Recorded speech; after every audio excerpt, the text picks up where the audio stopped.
Delma and Gloria Thomas have put their political differences aside to work on behalf of their constituents in St. Andrew Northwest. We sit with the duo and a former female parliamentarian to discuss the role female politicians in Grenada have played in bridging political divides, savings, retirement, and investment funds from its clients' accounts. The most high-profile client, Usain Bolt, is said to lose upwards of $12 million. These systems of internal controls have worked well for the securities industry over its long history. Widow and a childhood friend of one of the alleged fraudsters. We welcome our guests, Clarice Charles, Grenada's former ambassador to the Republic of Cuba and former MP for the constituency of St. John. Daisy Hazard, Public Relations Officer of the Grenada Public Workers Union. Andre Lewis, President of the Technical and Allied Workers Union. Delma Thomas, MP for the St. Andrew Northwest constituency. Here to discuss the Stocks and Securities Limited investment matter is financial consultant Jermaine Bryan and Senator Gloria Thomas, Grenada's Minister of State with responsibility for social development. Here is our host for this week's program, Dr. Kellon Bubb, with the Bubb Report's weekly editorial.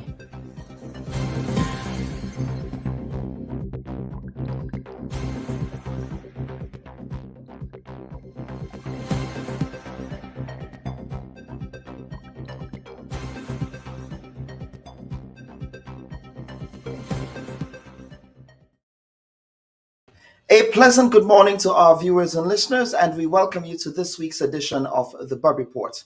We're happy that you can join us.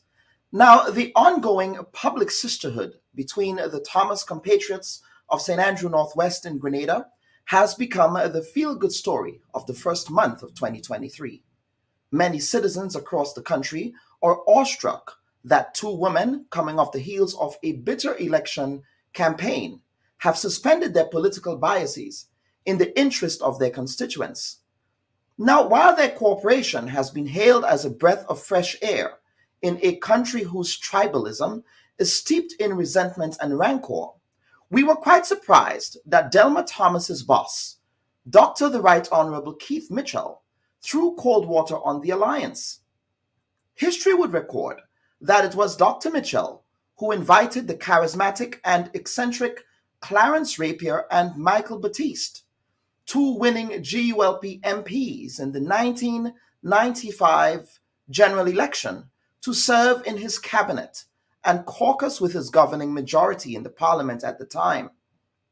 It was also Dr. the Right Honorable Keith Mitchell who enthusiastically hailed his reconciliation with then rival, the late George Brazan, when the late former Prime Minister served as a consultant to his government from 1999 to 2003. In more recent times, Dr. the Right Honorable Keith Mitchell praised NDC's Randall Robinson for his volunteerism during the height of Grenada's devastating COVID outbreak in 2021. But while Dr. Mitchell's hypocrisy is on full display here, some in the National Democratic Congress who are hailing the Thomas Corporation should also check their own biases at the door, since they were never fans of working across the aisle with Mitchell during his time in office. In fact, many NDC stalwarts demonized Randall Robinson and called for his proverbial head in 2021. Robinson, much to the chagrin of members of his own party, actively encouraged Grenadians to get inoculated against COVID-19. Robinson's infamous selfie with Dr. Mitchell in November 2021 at the Tempe playing field spurned one writer who goes by the pseudonym in the New Today newspaper as NDC Falcon, writing in November 13th, 2021, said, quote, "There is no way NDC should allow its executive members to be so closely in bed with NNP and Keith Mitchell," unquote.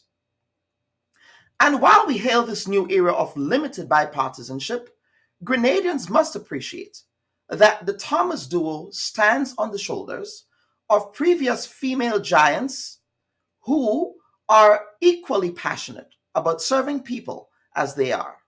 In September 2010, former NDC leader Joan Purcell spearheaded the formation of the Grenada Women's Parliamentary Caucus. Purcell opined at the time that the caucus should serve as a medium and common ground for addressing various issues surrounding women. So the issue of women working across the aisle, while not a new phenomenon, has certainly received a shot in the arm from two women who, despite criticism from their own ranks, are attempting to bring a new kind of politics to Grenada, which must be celebrated.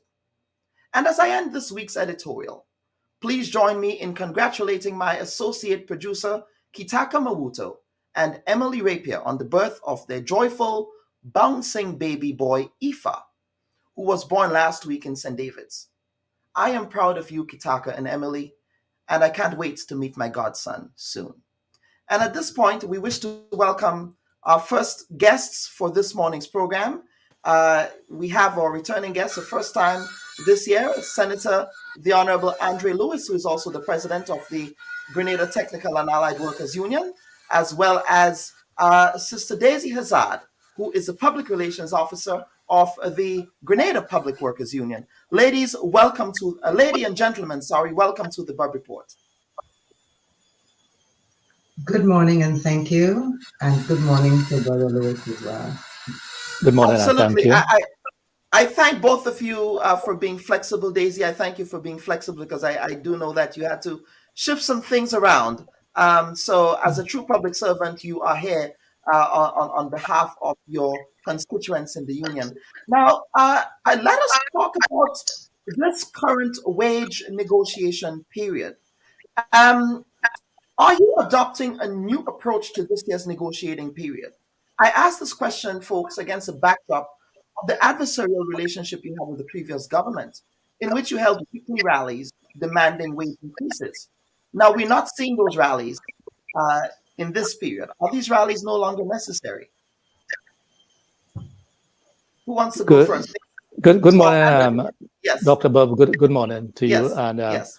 Let me join you in congratulating, and I guess you'll bear with me if I say that outstanding youth, Kitaka. Right? Correct. I've always observed him. As a matter of fact, I've always observed the family, and it is a very outstanding family. Yes. So I want to publicly congratulate him and his partner. Yes. The birth of the youth of the child. Right. I know he will be an exemplary role model, dad. As I've said, and probably the first time I'm saying publicly, I've always admired his family. Yes, the way that they have conducted themselves, whatever they believe in, and just as a general model, and himself in particular. Enough respect and blessings to you, my brother. They are such a breath of fresh air. And I remember following George Grant's passing, and when we were deciding to start the Bubb Report, he was one of the first people that raised his hand, and he came on board with me, and I was so very happy to have him on board. And the Bubb Report would not be what it is without the support of people like Kitaka. He's very balanced. He's very deep. He's such an intellectual. He's such a humble youth. So certainly, congratulations to them. But to the question that I asked. Yeah, sure. Yes. Well, I recognize how you have started your question. And let me just indicate that we do not reach adversarial relations unless there is a basis for it. And as you have quite rightly pointed out, we have just started negotiations with the government, and it has been going amicably well. Right? So there's absolutely no need for that observation. Well, there's need for the observation that you have made in the context that we are not there. And we do not see any need for us to get there, because we know that we have always been reasonable in everything that we have done and our proposals. And our last engagement on Thursday with the government negotiating them has been extremely amicable. And we look forward to that continued relationship as we seek to bring a resolution to these negotiations. Daisy Hazard, is it the same with you? Do you adopt the same thinking? Does the union adopt the same thinking as Mr. Lewis? Well, absolutely. As you would know, typically, traditionally, the TAU and the PWU, we negotiate jointly together as a GNT. And so what Brother Lewis would have said here is conversations that we would have had among ourselves. And this is a determination that we have. In this negotiation cycle, there are 5 public sector unions that are negotiating together. There's Police and Prisons, there's the Police Welfare Organization, Association, and so we are all negotiating together. Admittedly, negotiations started very, very late this year. It started way out of the period that negotiations traditionally start. It was not because of any lateness on the part of the unions, because we did write to government well ahead of time, indicating to government and advising that negotiations should have started. Those negotiations started late, admittedly, but the process itself has not lent itself to any sort of acrimony whereby unions can, come out and go into the street and say, let's start demonstrating and that kind of a thing. So while the procedure has started very late, it started late November, December, the process itself and our engagement with the GNT does not lend itself to unions coming out in any way, form or format, making noise about it against the government. And workers have been asking. Workers have been saying, why are we not hearing anything? If it was the previous administration, we might have seen you all on the streets, but it's about the process. And we are also dealing with a new administration, and there is grace that is given in this context as well. Did the government offer, the government's negotiating team offer an explanation with respect to why they touched base with you as late as they did? Well, the letter we had received from Prime Minister's office, it was sometime in October, and I think it said that there were urgent and competing priorities, and so the negotiations would have started later on. It could have been that government was trying to put together their team. We must let the public know that there is no minister of government on the GNT. The GNT is headed by other persons. There are some public servants involved, like your Accountant General, your Attorney General, head of the DPA, that's PS in the DPA, and also Mr. Bernard Antoine. And so that process must have been putting itself together so that negotiations could have commenced. So we unions were waiting. We were urging government. We knew that wage negotiations, what is agreed on, must go into the budget cycle. But of course, it's a new government. This is a 7th month in office. And I suppose the engine was not as sharpened as we may have seen in previous administrations. But so the grace, you're giving more grace because of that grace period, of course, that honeymoon period that they're still under, is what you're saying. I'm not saying necessarily that we are giving more grace, because as we said, the process has not lent itself to any sort of acrimony so far. Negotiations have been very, very friendly. They've been very cordial, as I think the word my comrade uses, that they've been amicable. So the process itself in terms of our negotiations with the GNT has not lent itself so far to any sort of acrimony. There's been movement on the table. I will defer to Comrade Lewis to speak on that. But certainly it is a new administration, and you have to see what they're made out of.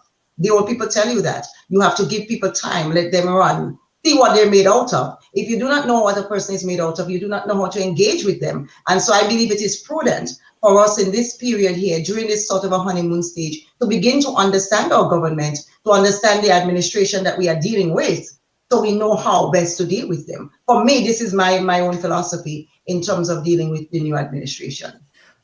Senator Lewis, grace, is that also your approach? No, it's not about grace or honeymoon. It is about the relationship and the approach of the parties.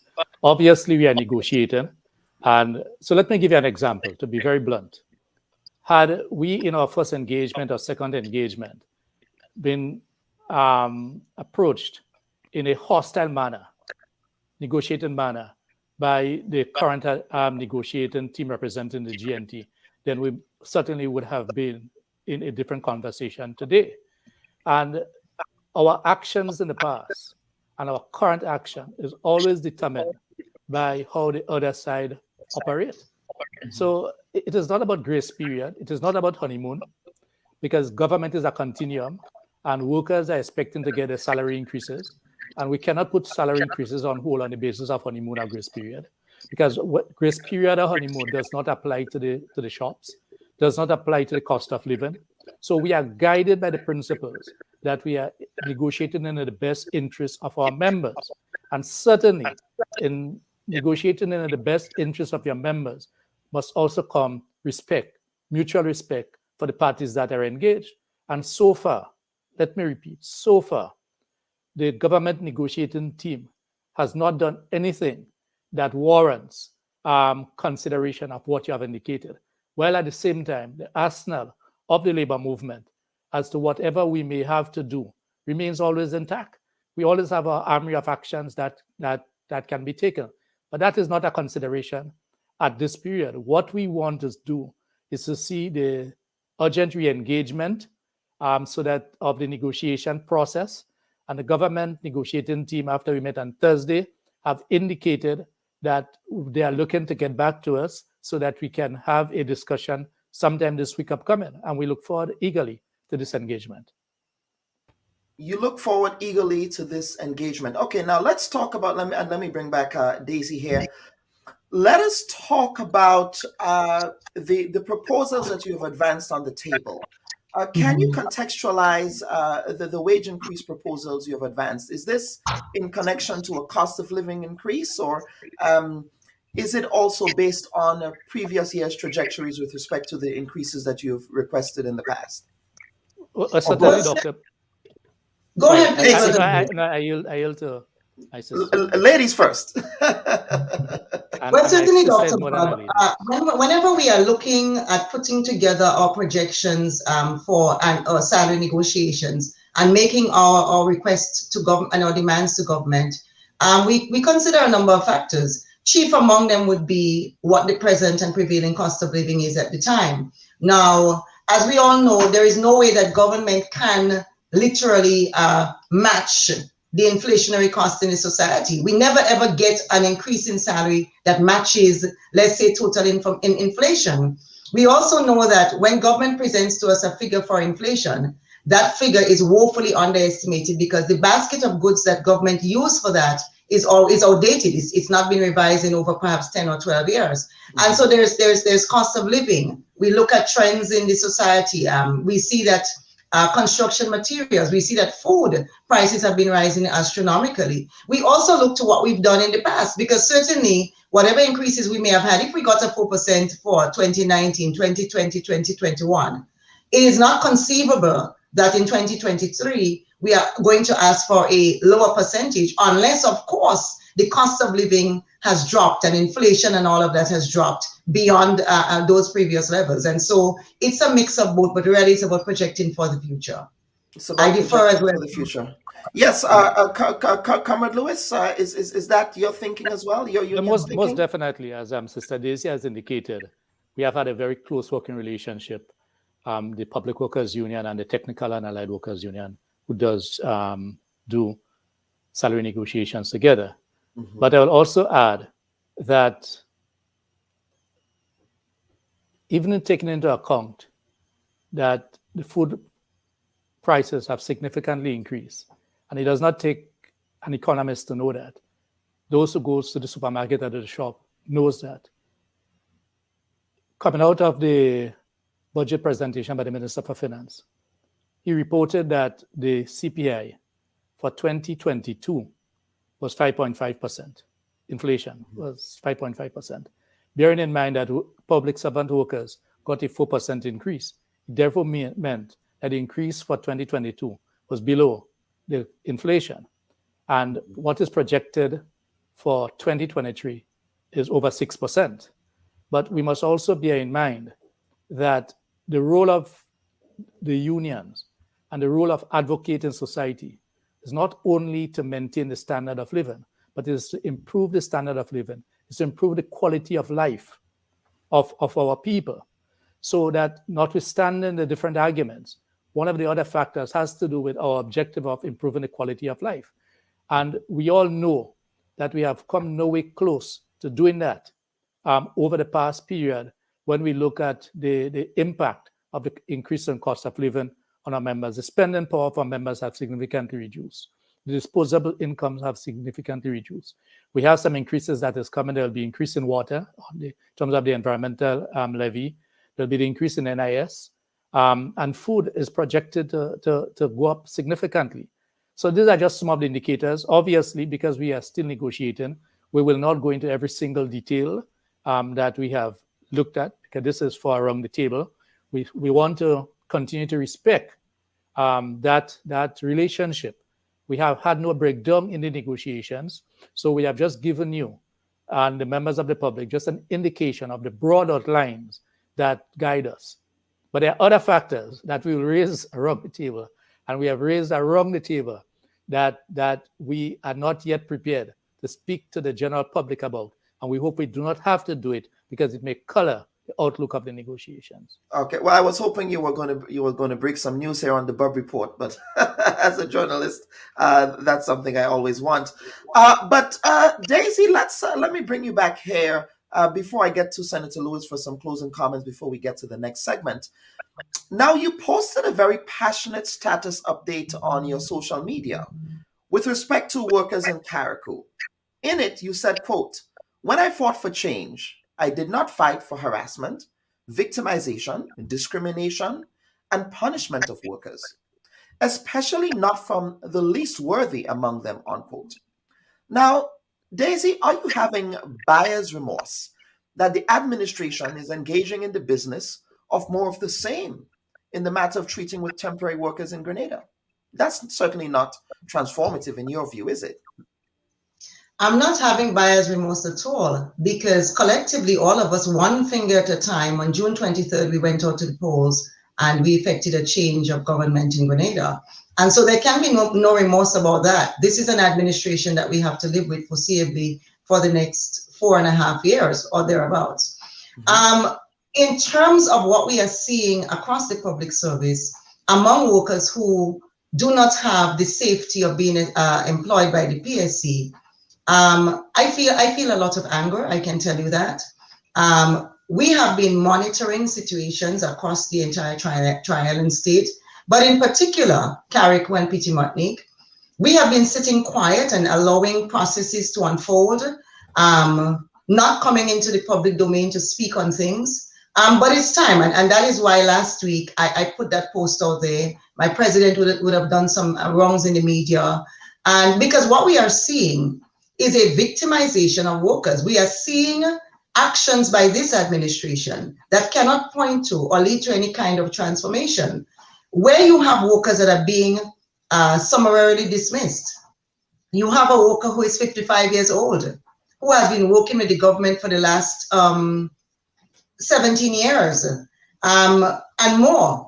Persons who are well qualified. When we went to when the union went to the Sister Isle of Carriacou and Petit-Martinique last year, end of September, one of the things that we found is that, and I would want to use the word per capita.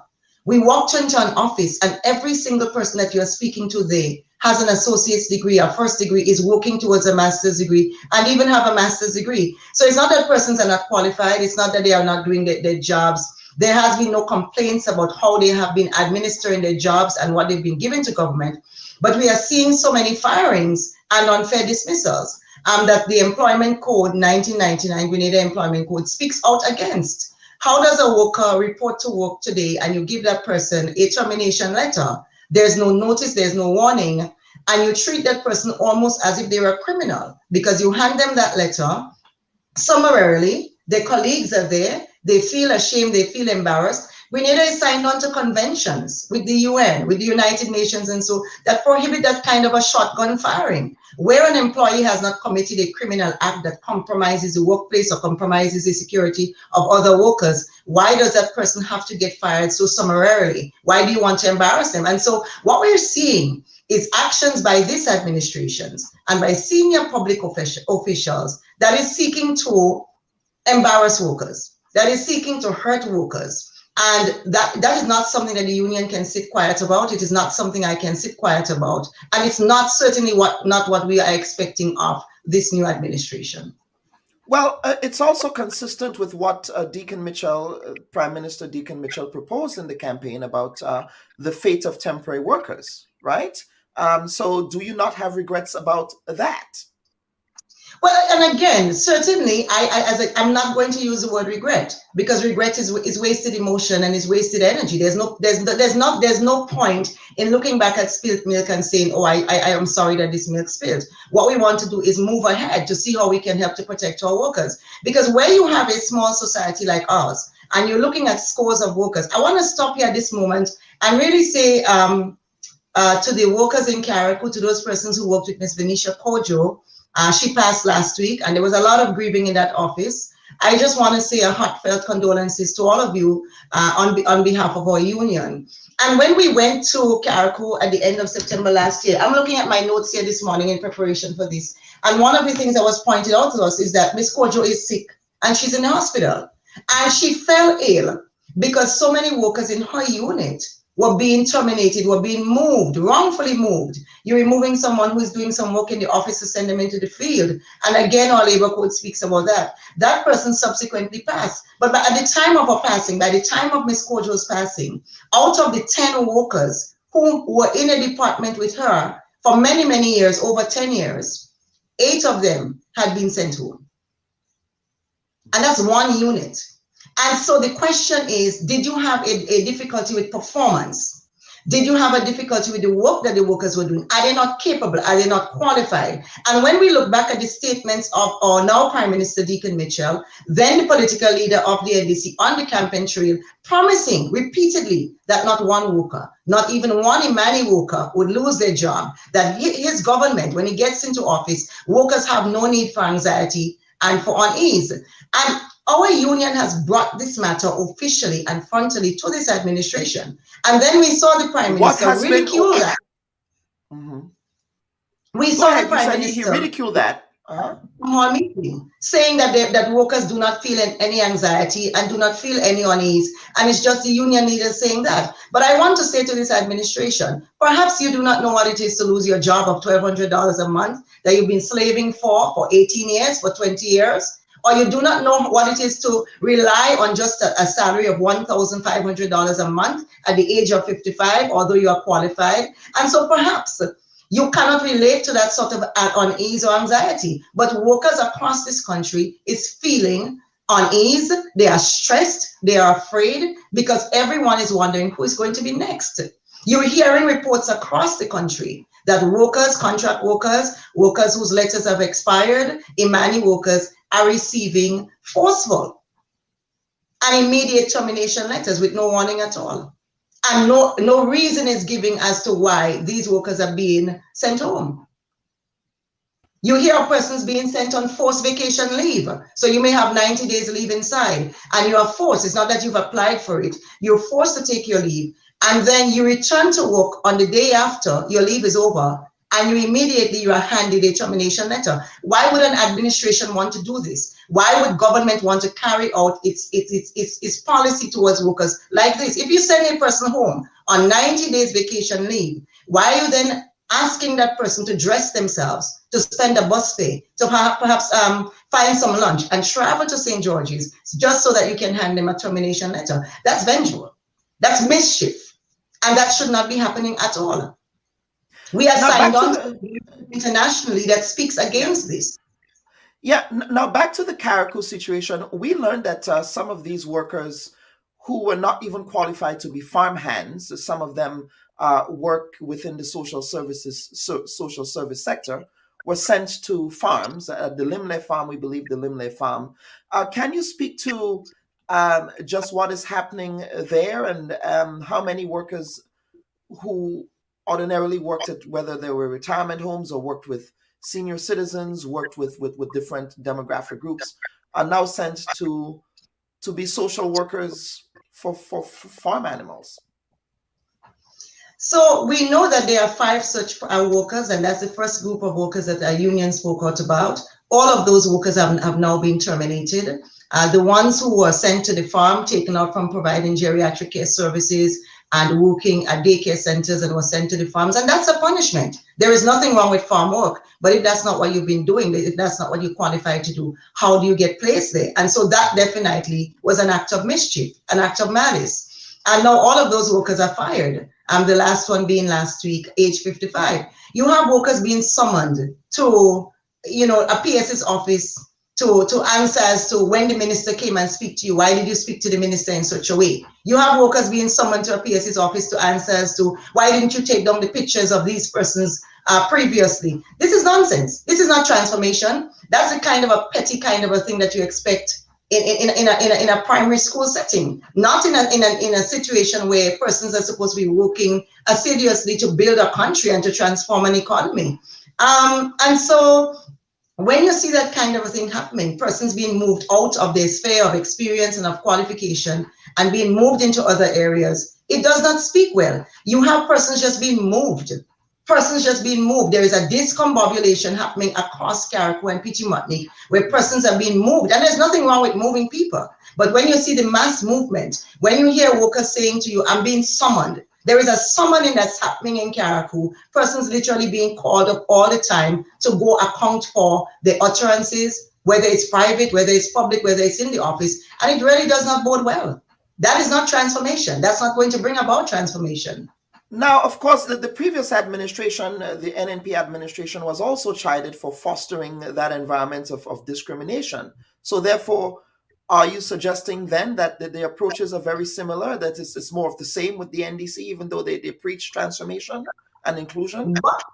What we saw in the previous administration as a union is that senior workers, permanent workers, perhaps workers who felt empowered to speak out or to say to government what you're doing in this situation or what you're asking of a senior worker is not something the worker is comfortable doing. What we saw was that a lot of workers were transferred. They might have been moved out of their substantive positions. I was moved and placed into assignments and placed into other positions. Their salaries were not tampered with or anything like that. What you're seeing now is a bit of the same, more of the same, but you see that targeted energy towards workers who have no protection by the PSC.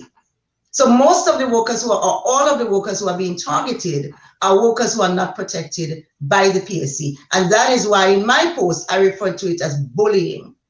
Because clearly, what you see happening is someone or some persons or the administration seeming to say, we know we cannot tamper as easily with workers who are employed by the PSC, but these workers, it is open season on them. This is what the union is noticing. And so it's worse than what was happening with the previous administration. All right. Well, that is something we will be watching the space for this to see how this will unfold. Certainly, I'm sure the union will be exploring restorative justice measures, if you will, for these workers, for these aggrieved workers, notwithstanding the difficulty of their security of tenure within the system. But again, the backdrop here is that Prime Minister Deacon Mitchell did give a commitment that to have one public service. That's what he said, and that no one will be victimized. So I know we're rushing, but just let's take a pin here. You use the term backdrop of continuity of employment. Our labor code speaks to that. Clearly, it's unambiguous. And our union is engaged and has been engaging with the Ministry of Labor. We're not getting a lot of traction there. We've written several times. We have written to Prime Minister. We have written to the PS in Carriacou. He does not respond ever. He has not shown up for conciliation meetings with the Ministry of Labor. We have had 3 or 4 of those so far. He's turned up to 1 and stormed out. And so workers are being denied justice. And our labor code also speaks to how when a worker is dismissed summarily, that he has recourse within a very short period of time to the Ministry of Labor for his matter to be heard and to be resolved because his bread and butter is on the line. And so we are still working very, very hard and tirelessly to get those matters heard. We are really, really calling on the system, the Ministry of Labor, to function and to work as it ought to. We thank them for all the meetings that they have tried to have, but where the employer refuses to show up on the basis of flimsy excuse, or perhaps you cannot stand by your actions, we are hopeful that the Ministry of Labor will come through for those. But Daisy, isn't it the legal obligation of the permanent secretary or any public servant if they are summoned to conciliation talks to show up? How can one skirt their legal obligation? I mean, is it a case that this gentleman has just gone rogue? I mean, I've never heard about this before. I wanted to speak to you because the labor code clearly outlines that where a worker has been summarily dismissed, it comes down to wages, and that worker brings a matter before the Ministry of Labor.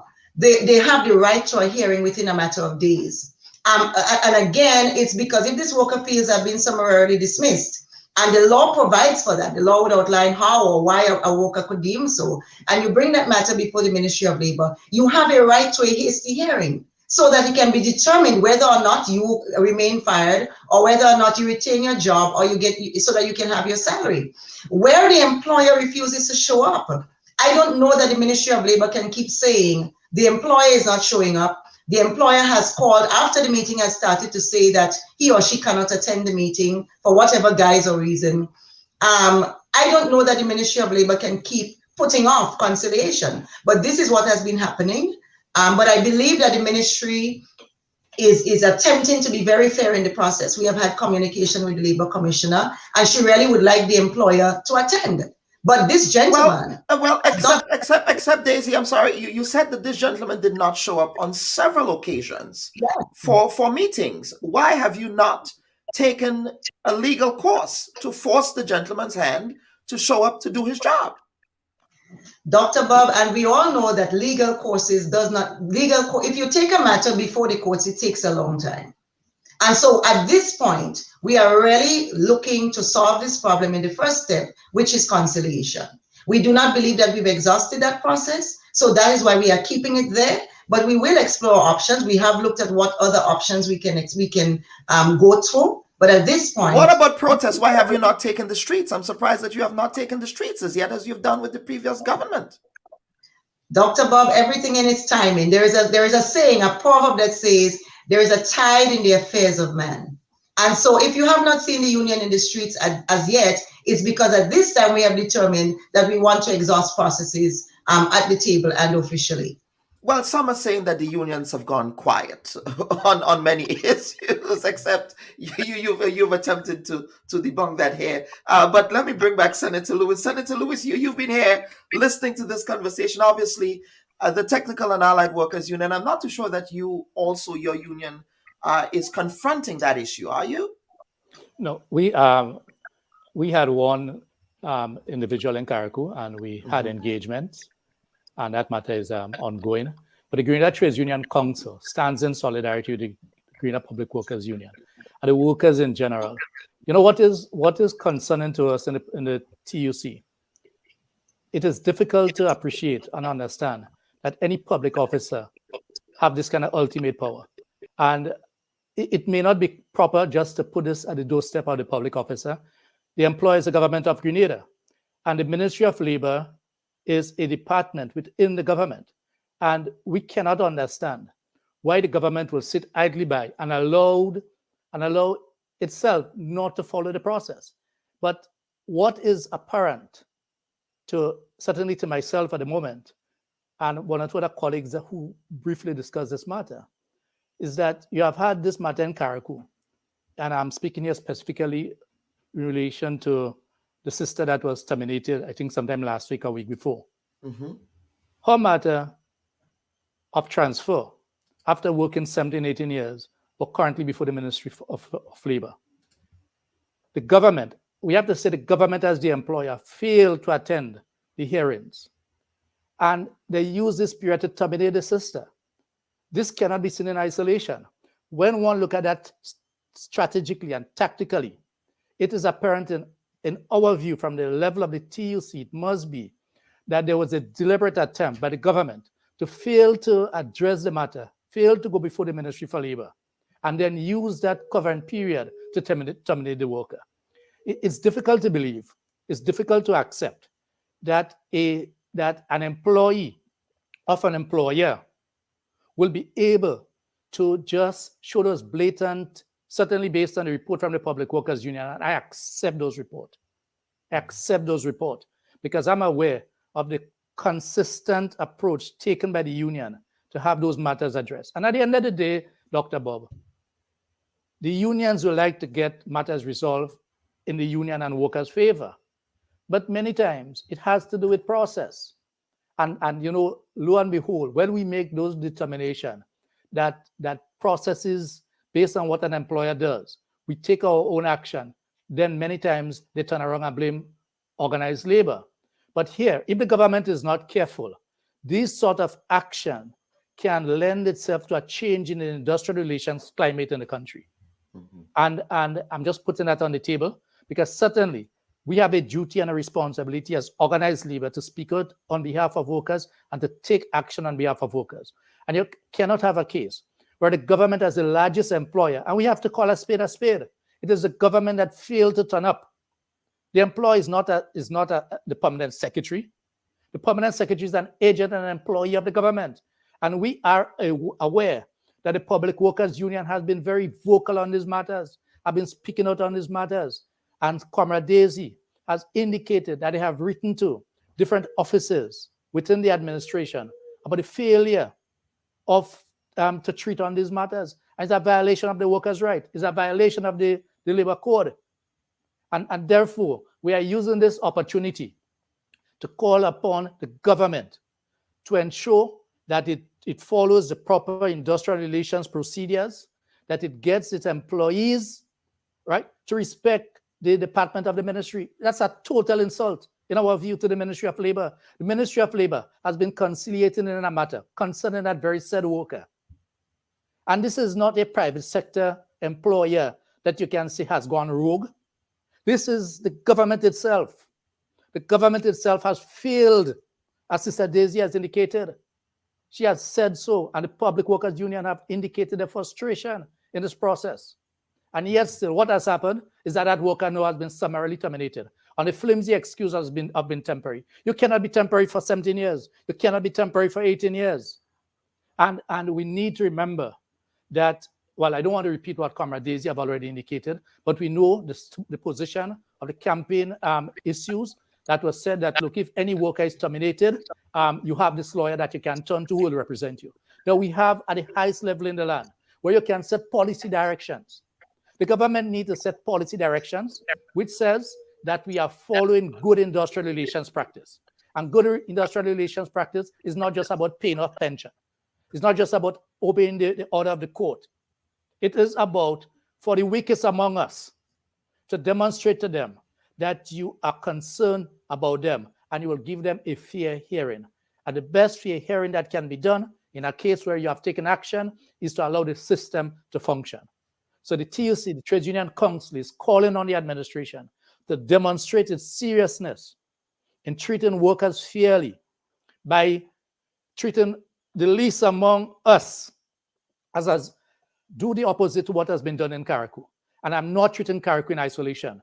Carriacou is part of the administration of the state of Grenada. And therefore, the government must take collective responsibility for what has happened. And the sister who has been terminated, while her matter was not heard before the Ministry of Labor, despite the many attempts made to hear her matter, justice must be called out for. And the government can demonstrate that an error has been made or there is a miscalculation of the approach by rehiring that worker and allowing the process to take its course. And there can be no other result in our view, because after working for 17 years, you cannot be considered a temporary worker by no stretch of the imagination.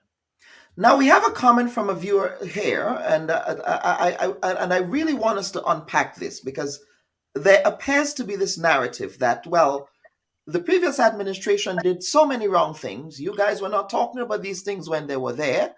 This viewer is saying, seems like the union want the current administration to right the wrong of the past administration. And that is true, Dr. Bubb. Let me just tell you. Yeah. Let me jump in here as I'm on it. Any wrong that was done in the past, this current administration have a right and the responsibility to right it. But I want to go further. It is not correct to say, and I don't want to use a stronger language, but one of the over the last 5 years or 8 years, the industrial relations climate in the country was toxic, certainly related to, apart from pension, the question of permanency of workers and temporary nature of workers. But certainly, the past administration had the workers there. What we are addressing here, if a worker has been working for 17 years or 15 years, it therefore meant that they were employed either since 2007, which should have been under the NDC administration, 2008, if it is 15 years, 2008. And certainly they would have survived the NDC administration of 2008 to 2013. And this is not political. This is not about party politics, because at the end of the day, people cannot take up their card and go to a supermarket. And the reports that we have gotten from colleagues that we know as ordinary workers, and now that this question has been raised, it is important that the administration gets this message, that many of the workers who have impacted have indicated, and which is their right, which is a private matter of theirs, but they have spoken, they have voted for this administration. This is not about party politics. We have a right to continuously engage, because government is a continuum. And just as how this government has paid the pension coming out of the court ruling, we are calling on the administration to rectify the issue of workers within their employ who have been there for the longest while under the guise of temporary engagement that we all know is totally illegal. And the current Prime Minister, as then leader, as Sister Daisy have said, who has been engaged in industrial relations, was clear that this matter was illegal. And this is a golden opportunity to right this matter. And yes, viewers, yes, listeners, we have a responsibility to continue the fight for continuous improvement. And not because it was done in the past means that we must accept it. We did not accept it in the past. And everyone in Grenada who followed the industrial relations climate in Grenada must be aware that these matters form part of the ongoing struggles that we say must have led to the outcome of the general election, when workers became frustrated with the overall package of how the past administration, NNP, who felt that they were alone to themselves on these matters, handled matters. So we have absolutely no apologies. Yes, we want this current administration, just as how this current administration has undertaken to right some of the social ills. So for instance, the question of diabetes and non-communicable disease, that we met in the Senate on Friday to pass a bill that is geared towards increasing the education and bringing penalties on some matters. This is part of the ongoing process, and we have that responsibility as Labour, not to be ashamed of it, but to be proud that we have continued to clamor for restoring the right of workers in matters that were trampled on by the past administration. So we have no apologies for that. All right, you two lady and gentlemen, trade unionists, are very passionate. We actually have a former trade unionist here, the Honorable former ambassador to Cuba. You know, I'm sure you've been listening intently to what's happening, but we will get to you shortly because you also brought that fire and passion as a trade unionist back in the 90s. Before you got involved in politics. So we have Ambassador Clara Charles, who will be in the next segment. But ladies and gentlemen, any closing comments before we get to the next segment from you? Daisy, I would start with you. Well, what we are saying is that from the PWU, we are expecting to see from this government better treatment of workers. We are expecting to see from this government that they would uphold, this administration would uphold their campaign promises to this nation, and that there will be no victimization, no discrimination, and no ill treatment of workers, particularly, as Comrade Lewis said, the most vulnerable among us. We are not just talking about Carriacou and Petit Martinique. We are talking about a systematic approach across the Tri-Island state, where we see that workers who do not have the protection of the PSC are being summarily dismissed, are being moved from positions that they've been working in and holding for a number of years and moving into other areas. We are seeing workers being denied the right to have a job letter because they are on contract, and perhaps because their contracts are coming up for renewal. We are seeing workers being sent home on forced vacation leave and then being summarily dismissed. We are calling on this administration that what appears to be a systematic approach to the victimization of workers who do not have permanency with the PSC, we are calling on you to stop this approach. We are calling on you to treat Grenadian workers with the dignity that they ought to be accorded and afforded as public servants, persons who have been toiling alongside PSC and established workers for many, many years to build this country. And we want to also say to this government, as you are well aware, the unestablished workforce within the public service is almost greater and in many, many ministries, greater than the established workforce. So we are not building Grenada without those persons who have been laboring alongside established workers, but do not have security of tenure. This administration cannot build a country, will not transform Grenada on the basis of vindictiveness, of victimizing workers, and allowing senior officials to act with mischief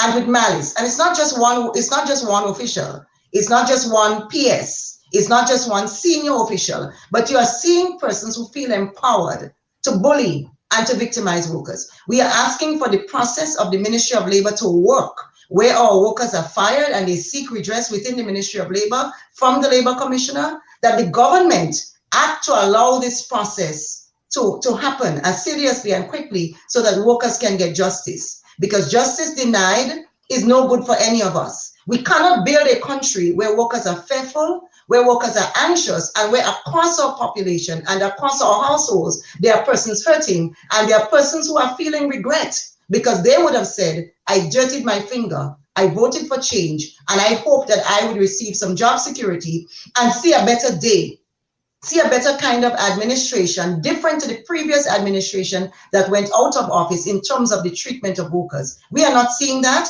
and we are saying to this government, you are making a mistake. We believe you are making a grave mistake, and we definitely cannot build a country by continuing to hurt ordinary Grenadian citizens, men and women. We are a small population. When you hurt one person, it ricochets. We are not millions. We are just 110,000 strong. We say that we are a Christian society. Let us act within those principles. Let us abide by our labor code, Employment Act 1999. And let us treat our workers, let's afford them the dignity that they deserve for the service that they have been giving to our country for many, many years without proper salaries, without benefits, because we have kept them literally sort of enslaved and just giving them what we want to give them as a salary and not anything that aligns itself to a pay and grade. And so this is what we are expecting of this administration, that you will do better for workers, that you will keep to your campaign promises that you offered voluntarily to Grenadian workers. That's what we're asking for from our union. And there is a school of thought, well, these are all political workers, but one cannot assume that because someone dons a particular jersey of a particular political party that they voted for that particular political party. Yes, it may very well be the case that they voted for the current administration. Right, I have the right, and every single Grenadian citizen has an inviolate right and a constitutional right to support a political party of their choice. And I do not know that we can build a country or that we can staff the public service with just the persons who we perceive to support our own political party or own political leanings. This is not what our constitution says. We cannot go around and determine that every single you're an NDCite or you're an NNPite or you're a GULPite or whatever ite, and so on the basis of that, I'm going to hire you, I'm going to fire you, I'm going to dismiss you. This is wrong. This is a country where all of us should feel free to live and should feel free to exercise our constitutional right to a political party, to vote as we see fit. And I do not know that any administration should feel that when they come into office, you should literally purge or should try to purge the public service or who you believe to be not persons who support to. How do you determine that? How do you determine that? We do not register as voters to say we belong to the Democratic or the Liberal Party. Our vote is sacrosanct and it's secret. When we go into the ballot box, we go there secretly. It's ourselves and God alone. And so that again is a fundamental mistake.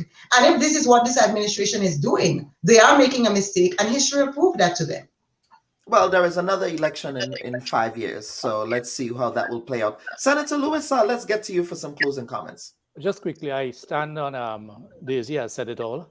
I just want to wish everyone a happy independence. We are close to our 49th anniversary, but I look forward to us continue to develop meaningful independence, working together for the overall good of all our people.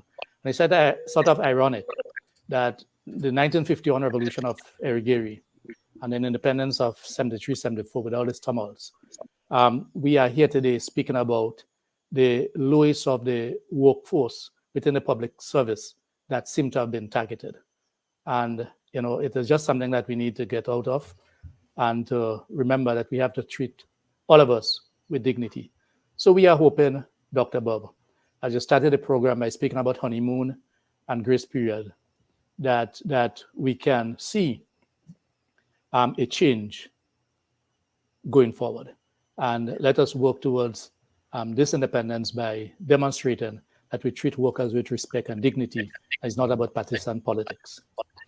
And the three ladies we have coming up will be speaking to a lot of that. And I would be challenging them on these questions of political tribalism in Grenada. So, Sister Daisy and Comrade Lewis, again, this is the language I use because I was also a proud member of the Technical and Allied Workers Union when I lived in Grenada. Yes. I remember the days in Channel 6. The days in Channel 6 when we struggled. The struggles. And it's just something that we have been doing ever since. Yeah. And regardless of who or what, whatever it is just our philosophical outlook. And it's a belief. It's our way of life. It is our way of life. And I want to congratulate you on all the achievements that you have made. All right. And certainly we can take pages from your book as you continue to serve the interests of Grenada and the wider region. Absolutely. Comrade Hazard and Comrade Lewis, thank you again. Viewers and listeners, stand by. We will take a quick break and come back with the panel segment of the week. Please stand by. The next segment of the Bubb Report comes to you compliments S.A. Johnson Funeral Home. They are a Caribbean family-owned funeral service. They offer a full range of funeral services at affordable prices in New York City. They can be reached on 347-777-9797.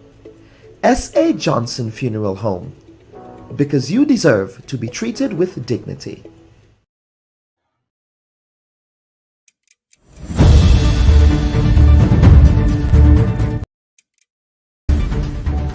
Apart from presiding over the upper house, the Senate President has spearheaded the establishment of a women's parliamentary caucus. So with all the divisiveness of our politics, the need to celebrate women, the need to have a forum and a platform where women could look at issues relating to themselves and their families. You know, there are a number of gender issues that is on the table right now. So we felt that why not come together? And I must say, once I threw out that olive branch and said, let's come together, let's meet former parliamentarians who had a lot of energy, but who were out there doing nothing more or less, and colleagues of mine. And we thought that, yes, it's a good thing. And we have since launched as the Grenada Women's Parliamentary Caucus. The very first thing we did was when we collaborated with the Grenada National Women's Organization to put on a workshop for women in politics, because we want to attract more and more women into politics, but not the kind of divisive tokenism politics that we're used to, but to prepare them, to train them, to help them to understand power and politics and what service means. I do need to make special mention and reference here to Brother Randall Robinson from the National Democratic Congress, who has been volunteering his services at vaccination and testing clinics. I call on all concerned to follow his example.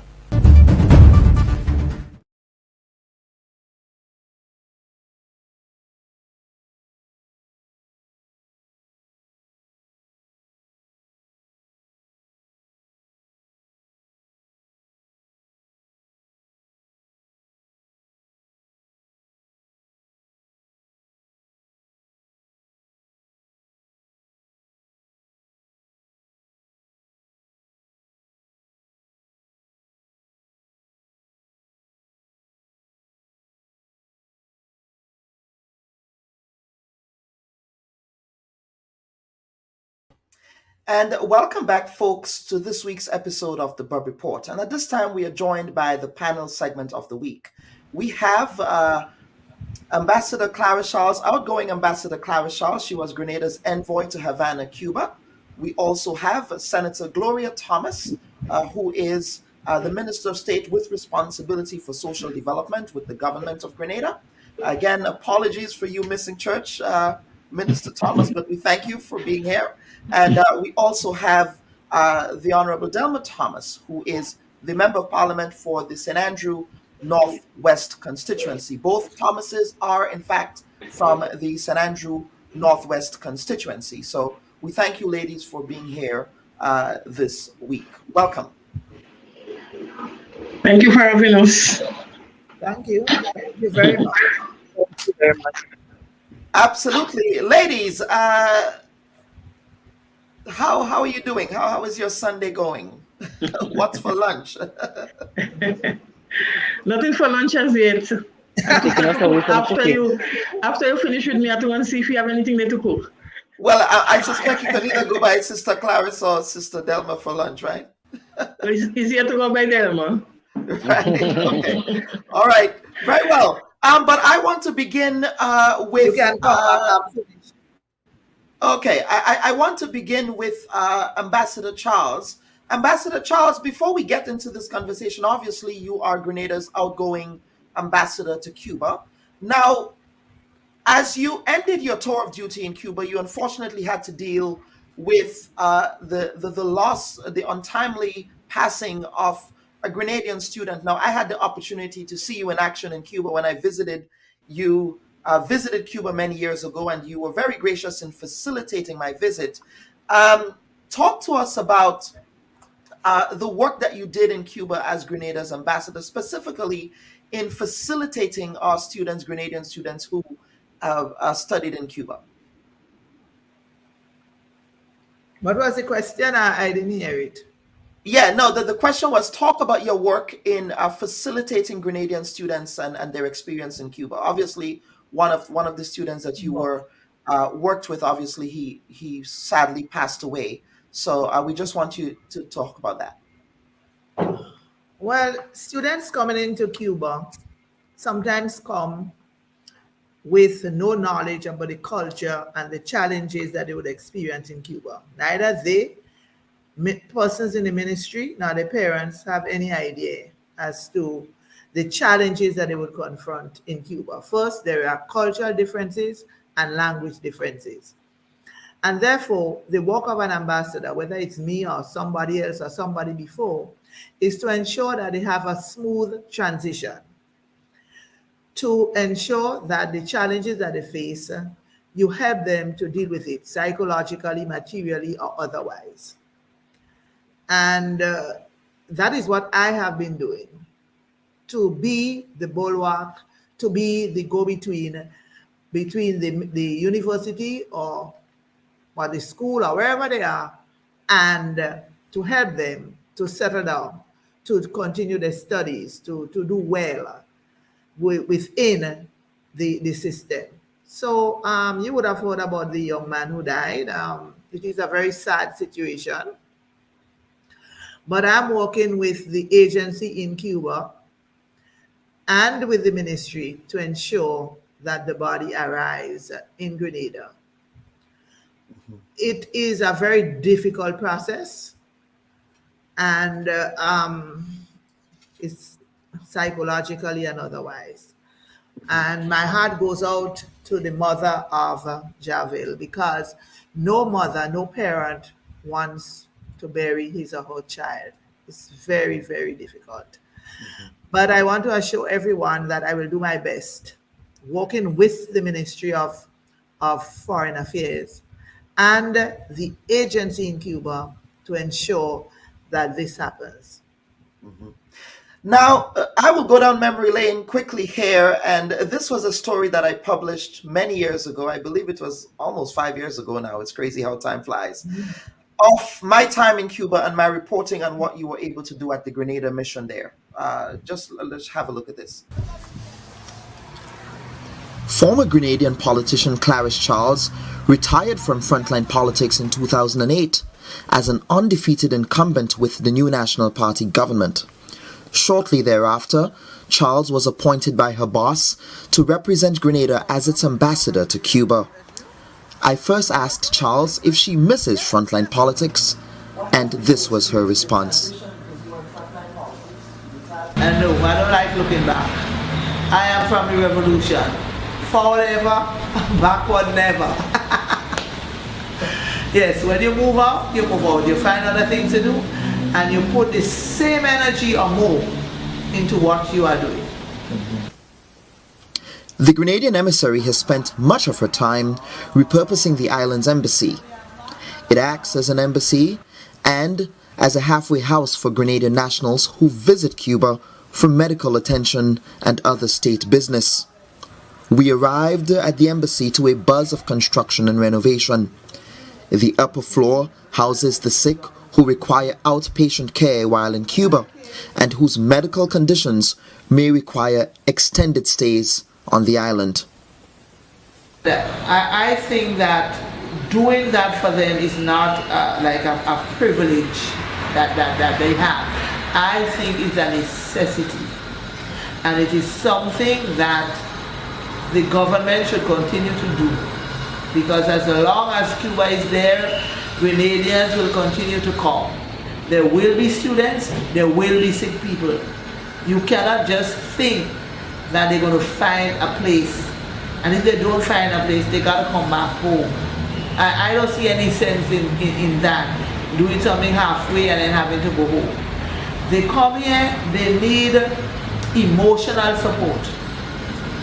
Sometimes they need financial support. They are anxious, they don't know the language, they're in a different culture. So whatever you do it for humanity. You do it because it is a human thing to do. It is a right of every Grenadian to come to its embassy and get care and attention.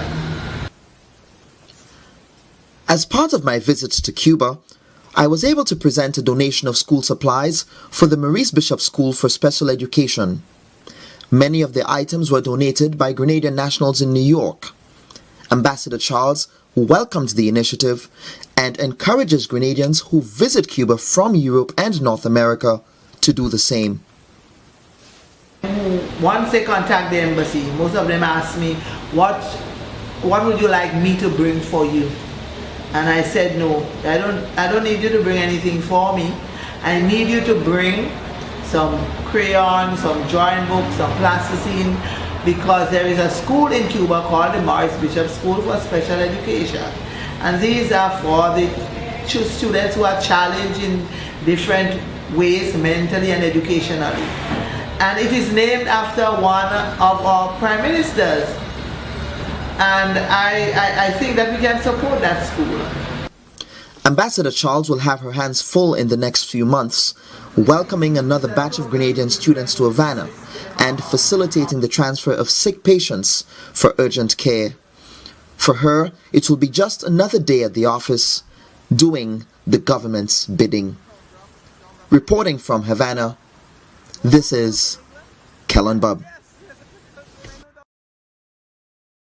All right, Ambassador Charles, going down memory lane, that was back in 2015, I believe, at the time.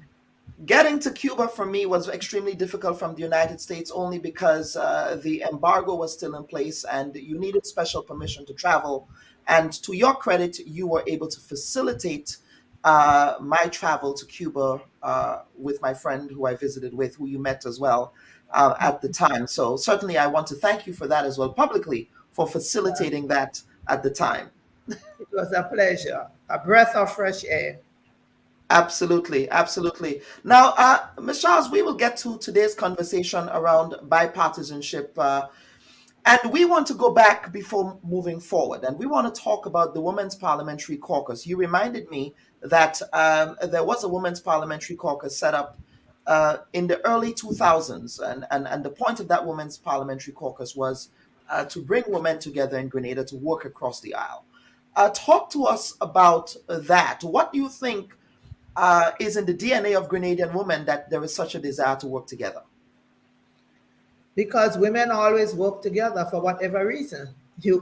Because women are the primary caregivers of the children. So you go to a PTA and the majority of the women, the people there would be women. You go to the casualty department in the hospital or to Norton's ward, which is the children's ward, and the majority of parents there would be women. Therefore, women are the primary caregivers, and it's in our DNA. It has always been like that. So when you have women politicians, unless you have some women who feel that in order to be a great politician, you have to act like the men. So you have to be controversial, you have to lose your feminine touch, which is not necessary. Then women will make better leaders and better politicians. And you have examples of this throughout the world, in Germany, in India, where you have had women politicians in the Nordic countries. And you can see the change, the difference. I am not saying that they have not been good men. Of course, they come from whatever gender. But generally speaking, women bring a common touch, a touch of humanity that is quite different from that of a man. Mm-hmm. So yes, talk about the parliamentary caucus. Yes, go ahead. Yeah, so during that time, as Sister Joan Purser mentioned in your clip, she she gave a helping hand and she set out the olive branch, and we accepted it. And as she said, we had training for young women politicians. We had meetings just before elections to help them with the campaign strategies. And we were dealing with the campaign strategies for everyone. It really didn't matter. So we came together, we looked at what was going on, and we were able to discuss in a calm and cooperative way some of the problems that we saw with women. And Sister Purser, being in government, was in a unique position to deal with those problems. Otherwise, for 5 years, all he would have been doing maybe was marching in the streets, talking about the problems, having meetings, and portraying ourselves and attaining nothing. All we were doing is presenting ourselves to the media, getting popular, and achieving nothing. But when we worked with Sister Purser, I can say that we did achieve a lot, because cooperation ends divisiveness and it brings development to the very women who are ignored, who are the vulnerable in our society, whom we say we are working for. Mm-hmm, mm-hmm. So now that you see this, I call it bi-partisanship 2.0 with the Thomas duo from St. Andrew Northwest, do you feel that what the Parliamentary Caucus started, that they are actually meeting that purpose on the ground? It is a continuation. It is a continuation. Sometimes there is a break and then it continues. So I am quite proud to have worked with Sister Joan Purser. I have no regrets. Sister Joan Purser, Sister Margaret Nichols, Sister Glenys Roberts, we all worked together. And so when I see Sister Delma and Sister Gloria, my Glow working together, I was not surprised or anything like that. I thought it was just a continuation. That's what I thought. And I'm very proud. I am very proud of them, because it is not easy to bury your ego and your pride and work with someone, because they are not foolish women. They're educated women, they're intelligent women, and they know that there would be a backlash. But they are prepared to go through the agony of whatever they have to go through, because the benefits that you bring to the poor and vulnerable the benefits are more important than your own ego and your own pride. Ladies, you've heard the charge here from the Honorable former Ambassador Clarice Charles. Your thoughts on what she views your cooperation as? Honorable Thomas, I will start with you. Delma? Yes, so I applaud, and I believe that Sister Charles would have led the way for women like me, and I can say that over the years she has been a mentor, someone I could call with different issues, and so she was able to guide me even at the inception of politics, and so I thank her for leading the way, and I believe that we are now set to continue the work. And Kellogg, I believe that role is in the House of Representatives, because we do really understand the issues. We understand what confronts our people, and therefore we can put aside our political caps and work together for the common good. Senator Thomas? Yes, Dr. Bob. I listened to my mentor, and I certainly agree with the points raised. Women are more inclusive, and that is why we are so able to come together and to involve others in the development process. As women politicians, we come from a different place than the men. We are more empathetic. We understand and we feel the needs, the pains, the cares, the concerns of the people we are called to serve. And the only way we can justify or fully embrace the calling is to be very collaborative and to be very inclusive in what we do. And so when I reached out to Sister Delma, it was in that light of trying to be very effective in St. Andrew Northwest and reaching the people that we are destined to serve. And with this approach, I think we will be able to achieve more. We'll be able to serve the people in a more effective way. Mm-hmm. But let's get down to brass tacks here. And I would ask you three ladies this question. Do you think that the current construct of our politics in the construct of the two-party Westminster system can actually encourage bipartisanship across the board in reality? In theory, it probably looks good on paper. You two women are trying to lead the way. The Parliamentary Women's Caucus, they have started that process before. And we just heard Daisy Hazard earlier in the program talk about how polarized we are, how tribal we are as a society. Do you realistically believe, ladies, that you and the work that you're doing can actually reduce that level of polarization that we see in our society? Well, we certainly think this is the beginning of things to come. We recognize too that there is this polarization, and we know that it is not good for the society. It will not help us to develop as a people. It will not bring us together, and we will not be able to achieve what we want to achieve in politics.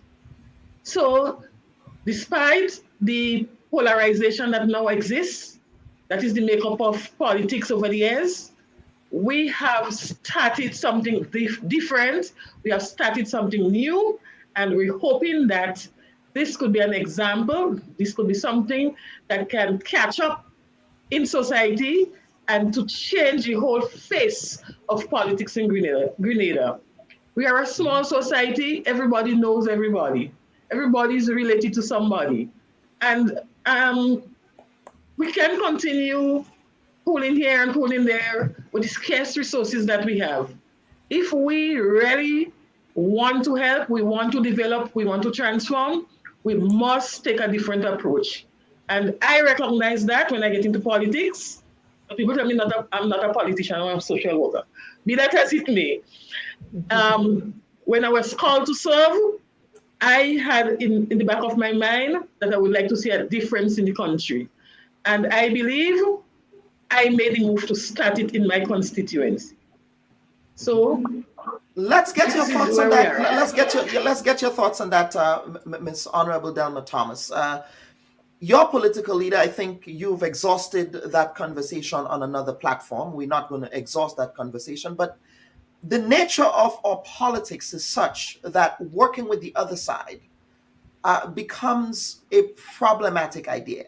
So, for example, in the introduction to this program today, we spoke about the demonization that Randall Robinson received for coming forward during the COVID crisis in Grenada, for volunteering with vaccination, for volunteering with testing. He received a lot of backlash for doing that. You are probably receiving backlash now for doing that. And so do we believe that this is a realistic process that can continue. Kellen, we are traveling roads that no one traveled before, or maybe the depth at which we are going. So some people, yes, I looked at your the inception of some clips you had before with George Brizan and all the others. But I'm saying that this is something that the people are not accustomed to. But I believe that as leaders, we have that responsibility to lead by example. I believe that we have started something that will, as you said, will get criticism on both sides of the fences. And so, as a Christian, I believe that every one of us, we have purpose in life. And so, when I started as a teacher, working with children, then for the last 3 terms, as the third term, I have been the representative impacting more life in a deeper way for the people of St. Andrew Northwest. Here we are at this third term. I have been approached by Sister Gloria to work with her in the constituency of St. Andrew Northwest. This is going deeper. And so I believe that's my purpose, to work with Sister Gloria so that we can really work hard and effectively to change that whole dynamics of the past, that whole tribalism of the past, where after the election we still be fighting with each other. And so I can sit in one corner when my people call me, when I say my people, because my people are supposed to be everybody within the constituency of St. Andrew Northwest. And that is something except your political leader said, Honorable Thomas, that the people who voted for you expect you to conduct your politics in a certain way. But please proceed. That's a different conversation that I would not get into. But I'm saying that when I was elected to serve the people of St. Andrew Northwest. And therefore, the fact that am joining and collaborating with Sister Gloria means that I can now better serve. If I just stayed in opposition like we saw over the years, I can sit in a corner or I can go to my village, the villages within my constituency, somebody come up with an issue, they have a housing problem, I can say to them, well, I'm not in government anymore, so I just wish them well. Or there's somebody who has a medical issue, or somebody can't pay tuition assistance for their children, and all I can do is empathize. However, I believe at this time, I have a unique opportunity whereby I can call on Sister Gloria Thomas and say, this is a needy family, because I understand what the criterion are for those particular assistants, and I can say that send your officers out to look at this case, because this person needs housing, this person needs medical attention, this person may need a job. And I believe that we have started in that direction, and I know that it already started to bear fruits, and I expect it to bear more fruits as we move along. Because if you know me well, I'm a proactive person, and so I will be looking, and Sister Gloria will tell you, every time I confront an issue in a particular village, I will call to her and say, check this out, it needs at your attention. So I believe that we are uniquely placed. Go ahead. I wish I had the opportunity to know you well when you were in government, but I would not go there. As your prime minister, former prime minister. And Kellan, even if you tried, I mean, even without knowing me well, but if you followed my discourse publicly, I was always speaking about, and the people of St. Andrew Northwest. Just yesterday, a young lady, and I know she's listening to the program right now, she said to me, when you were coming to us in the different meetings and say you helping them no matter what, because whether they're NNP or NDC or you're reaching out to them, I was really vexed. She admitted that she was really vexed, but now she understands what I was doing, and now she understands the implications, now that the shoes is on the other foot. So can we continue for the next, we are approaching 50 years as an independent nation. Are you saying to us, let's continue on the path that we were before, where when you're in opposition, you're only able to oppose and you cannot go to the government, nobody in government will listen to you to deal with issues that confront ordinary people? Or can we collaborate? Can we work together to deal with the same vulnerable people that we always talked about? So can we work together to deal with the issues that confront them? What do you prefer? And it's something that I've been asking members of my constituency, something that I've been reaching out to members of my force, my management team, and the ordinary supporters. I bring them together in small groups and be able to explain to them. And generally, I'm not saying 100% because I mean it's new. Generally, they are happy that we can work together for their interests within the constituency. Let me bring back Honorable Charles here. Clarice Charles, let's talk about this again realistically. Because of the tribal nature of our politics, can this type of partnership be replicated throughout all 15 constituencies in Grenada? There is an ideal situation, and there is a situation that occurs in one area. As Sister Gloria said, all women are social workers as far as I am concerned. Now, when you look at history, and I want to put it in the historical context. When Jesus went around helping people, healing the sick and everything, he was a trendsetter. Because at that time, it was said that the Jews have nothing to do with the Samaritans. And he gave them the parable of the Jew and the Samaritan and what happened on the road to Damascus. And you look at Mahatma Gandhi. Mahatma Gandhi started a process that in the beginning, everybody thought he would fail. Because why would a man decide to go around beaten by police and offer no resistance and asking his people, don't offer any resistance? That is the new trend. Nobody was accustomed to that. We are accustomed to picking up weapons of war and fight for whatever we want. Then you look at Nelson Mandela. When he started that long road to freedom, he could have stopped along the way, but he continued. He ended up in prison and he continued. And look at what happened eventually. So somebody has to start the process. Whether the process is replicated in any constituency today, whether it is replicated in any constituency in the next 5 years, this is the long road to freedom. And it has to start somewhere. This is the long road to national development, reconciliation, involvement, and development of our country. This is the beginning of the first step. And somebody has to do it. In the end, you have a conscience, you are an individual. You go into politics and you have to decide what is your role. And you want history to be kind to you. What legacy are you going to leave? Is it that you intend to just go from one election to the next? And every time I tell somebody good morning or I give them a cup of water, the first thought in my mind is, will that person vote for me next election? What impact would it have on the voters? Will I win the election? I heard somebody say that Sister Delma is being used. And it made me sick and sad in the sense that you are saying an intelligent woman, as Sister Delma Thomas, is being used, but you are so, and she doesn't know she's being used, but you are so intelligent that you know she's being used, so you could point it out to her. What makes you think that you are more intelligent than her, except your foolish ego? And you have no claim to fame, you have no sense of achievement, you have no legacy. It is left to people and the choices they make. And sometimes you have to pay dearly for the choices you make.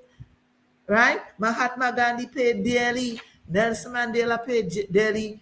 And of course, as a Christian country, Jesus Christ paid with his life. So I don't think that Sister Delma and Sister Gloria are supposed to do things based on if anybody would follow. They have to follow their conscience. Mm-hmm. Now, let me bring in Honorable Delma Thomas here again. Now, I listened to your rebuttal to the 2023 budget debate, and I actually produced an editorial. I penned an editorial on your very reflexive. I'm not sure if you had the opportunity to listen to that editorial, but I thought it was a very detailed and very, very academic, if I may say so. But you indicated then that elections have consequences and that people who were in the employ of one government should leave. Now, there are some who would argue that transformation means doing things differently. In fact, you said that.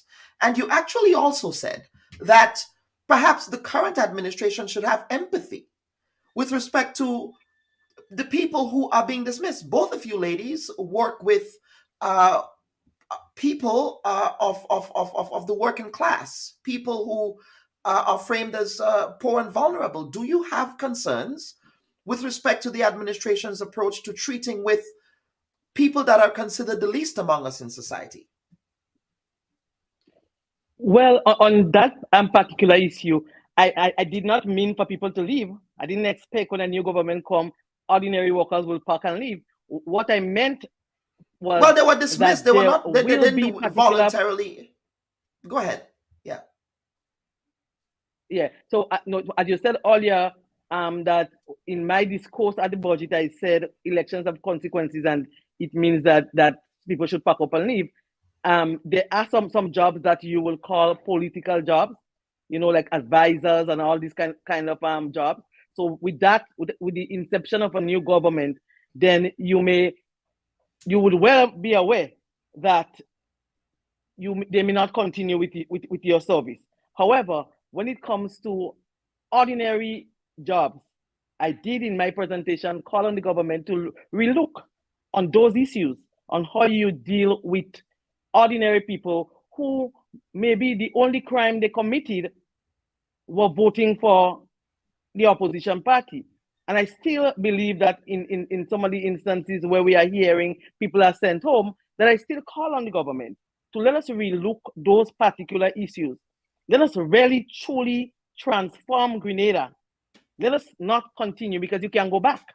You can say, well, I was this officer in the NDC time in 2008, and when you came into government, you sent me home. Or I can say I was an NNP supporter, but because I opposed to a particular thing, I got fired. But we are saying we are moving forward. We are saying that we are transforming. We are doing it differently. And so I would call on the government, let us look, let us stop for a while, and let us think in some of the areas that we're hearing about, because I had a chance to listen to the Labour representative earlier. And so let us step back a little bit, because sometimes it's easy to go with the flow, what you're accustomed to. And even as politicians, we have to be able to lead by example, because it's going to be hard with our supporters. I've experienced it, and I know that the new government is experiencing it, and new parliamentarians also, where supporters will come up to you and tell you these people have to go because it's our time now. But we have as leaders, especially one that is dealing with transformational change, it means that you're shifting from the old culture and you are going to new cultures, doing something new, something different, something that's never happened before. And therefore, I would urge the government, and I know it's not happening across our constituencies or in every area. So I will ask maybe a collective meeting of the mind to discuss those issues and to look. Is that something you discussed with Senator Thomas? Senator Thomas, your government has been coming under heavy criticism for engaging in the kind of tribalism that both of you Thomases are trying to break. Why continue with the same kind of tribalism that you ladies are trying to break in the country? Well, I'm not quite sure if the government is continuing with tribalism. There must be a reason for whatever decision was taken. But you will appreciate that budgetary allocations are done by ministries. I am responsible for the Ministry of Social Development and Gender Affairs, and I could only manage what happened in my ministry, and I could only speak to my ministry. And I think if you reflect on, since the elections took place to this point in time, I cannot be accused of firing people and sending people home. I only have control over my ministry. So I'm not able to speak and about your ministry. I appreciate that you have control over your ministry, but again, Okay. This is your government.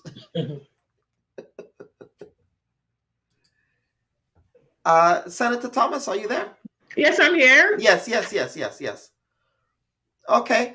All right. Yes, what I'm saying is that I've heard of accusations made of people being fired or sent home or whatever it is, but I'm not privy to the reasons why.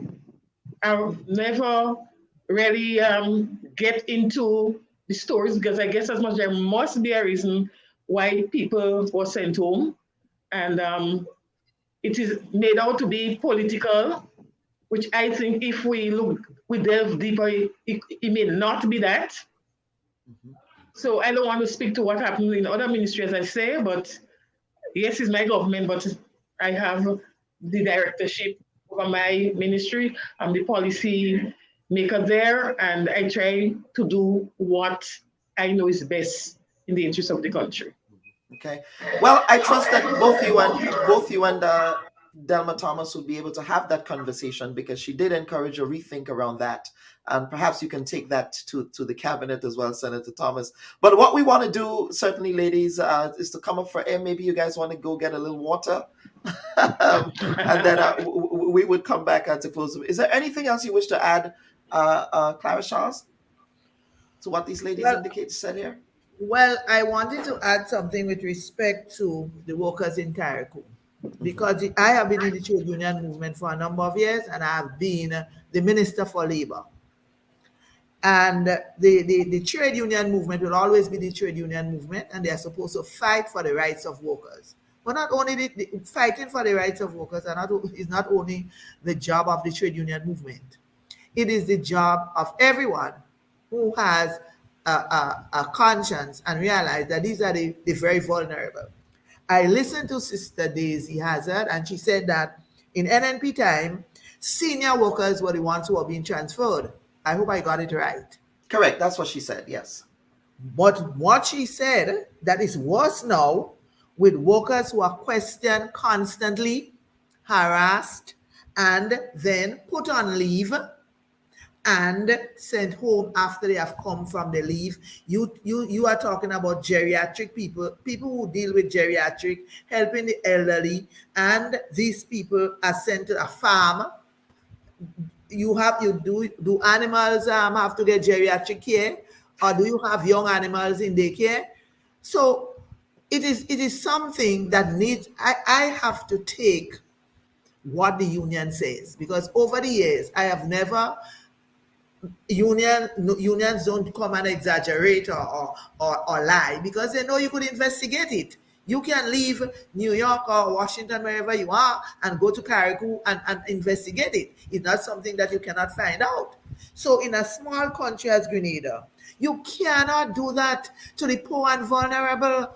These people might take something at courts, or they have a little mortgage where they put two little board in their house or whatever. Do you know the psychological and financial and emotional impact of losing a job, no matter how small the money was or is?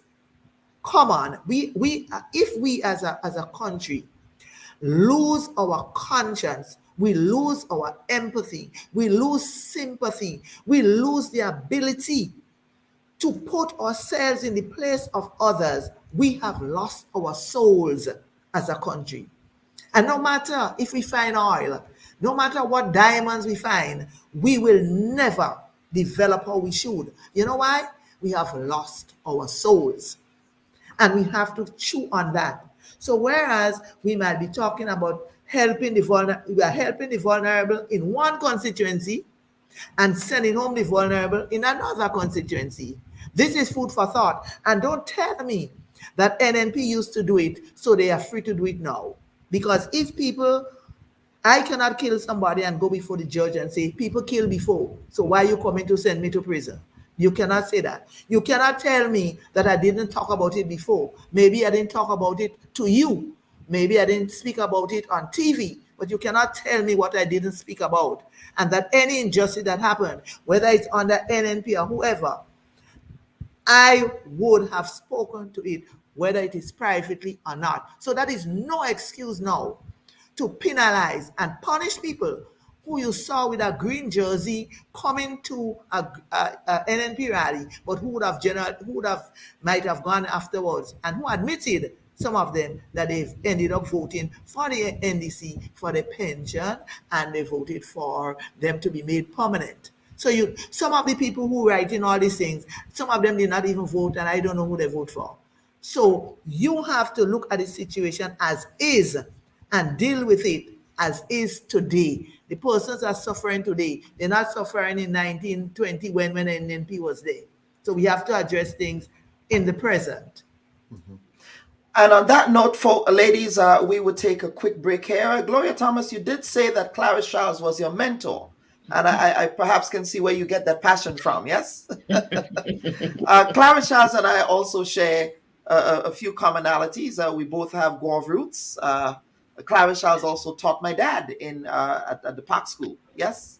St. George's Methodist School. So she knows my family and my grandmother very well. She actually also lived on Grenville Street in that area. So it's good to have you ladies here. So what we want to do is to come up for air, and we would come back. We'll get some viewer comments, and then we would quickly segue into the final segment of the day. But we will also, viewers and listeners, take some of the comments that you left in the comment section to get the ladies to respond as well.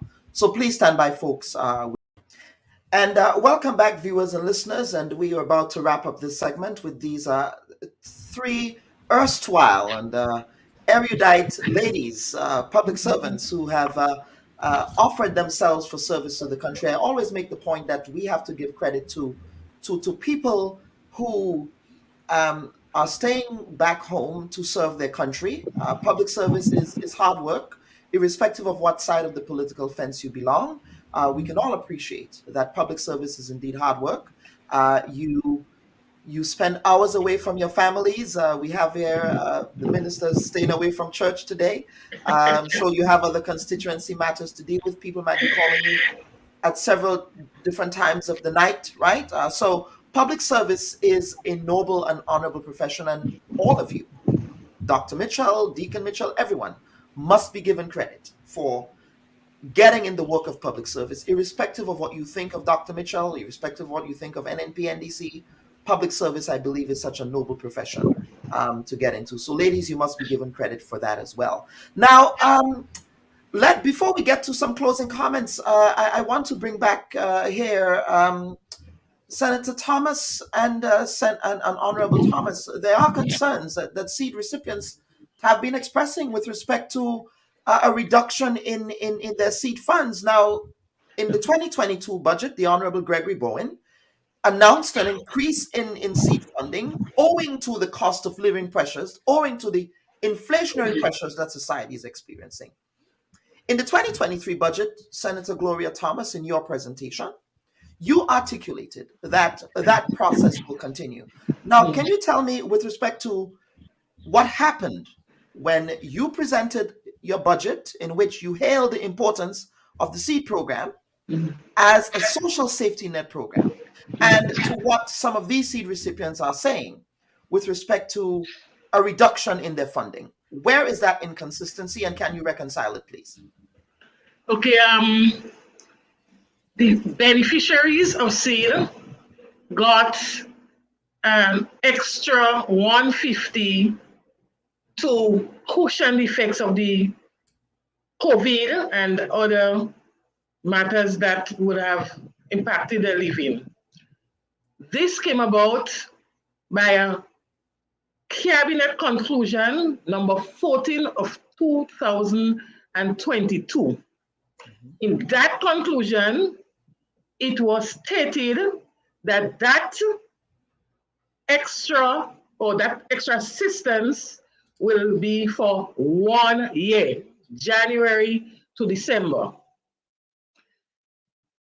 On reviewing, in the Senate, I presented that we will continue that extra $150, bearing in mind that we were doing the recertification and we would have realized some savings, because we were cleaning up the list, taking out the dead people, taking out the people who travel, taking out the people whose circumstances have changed, persons who no longer need seed. So as a projection, we agreed that we will continue with the 150, and I made that pronouncement in the Senate. However, this was not possible because the savings that we would have realized from the recertification will not be able to maintain the 150 to go forward. So we had to go back to the cabinet conclusion that the former administration had in place to end it in December. And that is what really took place. But Because Senator Thomas, it was well intentioned, and we agreed to continue. Well, except Senator Thomas, these cost of living pressures have not stopped. We still have these issues that the working class people in Grenada who depend on seed are confronting. Yeah. Inflation is projected to go up. We're looking at a recession in 2023. We're looking at projections of downward economic spirals in 2023. All of these pressures still exist. So therefore, why would you not maintain that increase? Well, the funding that was allocated for that increase has been exhausted. And I said to you that we were hoping to get some additional funding from the recertification process. When does that recertification end? However, the persons who are like the sick, the elderly, we could keep them on, but then we may have to cut the others. If people don't want to have a reduction in the amount, we may have to have a reduction in the number of persons, because we have CES where people, strong, able-bodied people could apply and get funding to start a little business and to help take care of themselves. So probably we may have to, if people would need us to keep the 150 on, we may have to look after the elderly, look after the sick, look after the people who have the chronic diseases, and the young people who we are assisting to send their children to school. They probably will have to get off this program and then look for work or apply to CES to take care of themselves, because we have a lot of able-bodied persons that we are assisting because they didn't have any job. So that amount of monies that was allocated, as I said, would have been exhausted, and we plan to keep them, and I said so because we were doing the recertification, and the recertification means you're clearing up the seed list, you're taking all the excess that not supposed to be there, like the dead, the people who travel, the people whose circumstances have changed, and so on. But in the process, we realized that that savings still will not be able to cover, to keep the 150. So we had to go back to the cabinet conclusion to end it as the former administration had planned. Delma Thomas, if you can unmute your mic or start your camera. I'm not getting Delma Thomas, because of course she was your predecessor in that ministry. I'm not too sure what's happening with her internet there. I was hoping to continue that line of questioning with Miss Delma Thomas there, but I want to bring back Honorable Clarice Charles here. Clarice, of course, you are a member. I suspect you're still a member of the New National Party. Do you have any plans of continuing in active frontline politics with your party?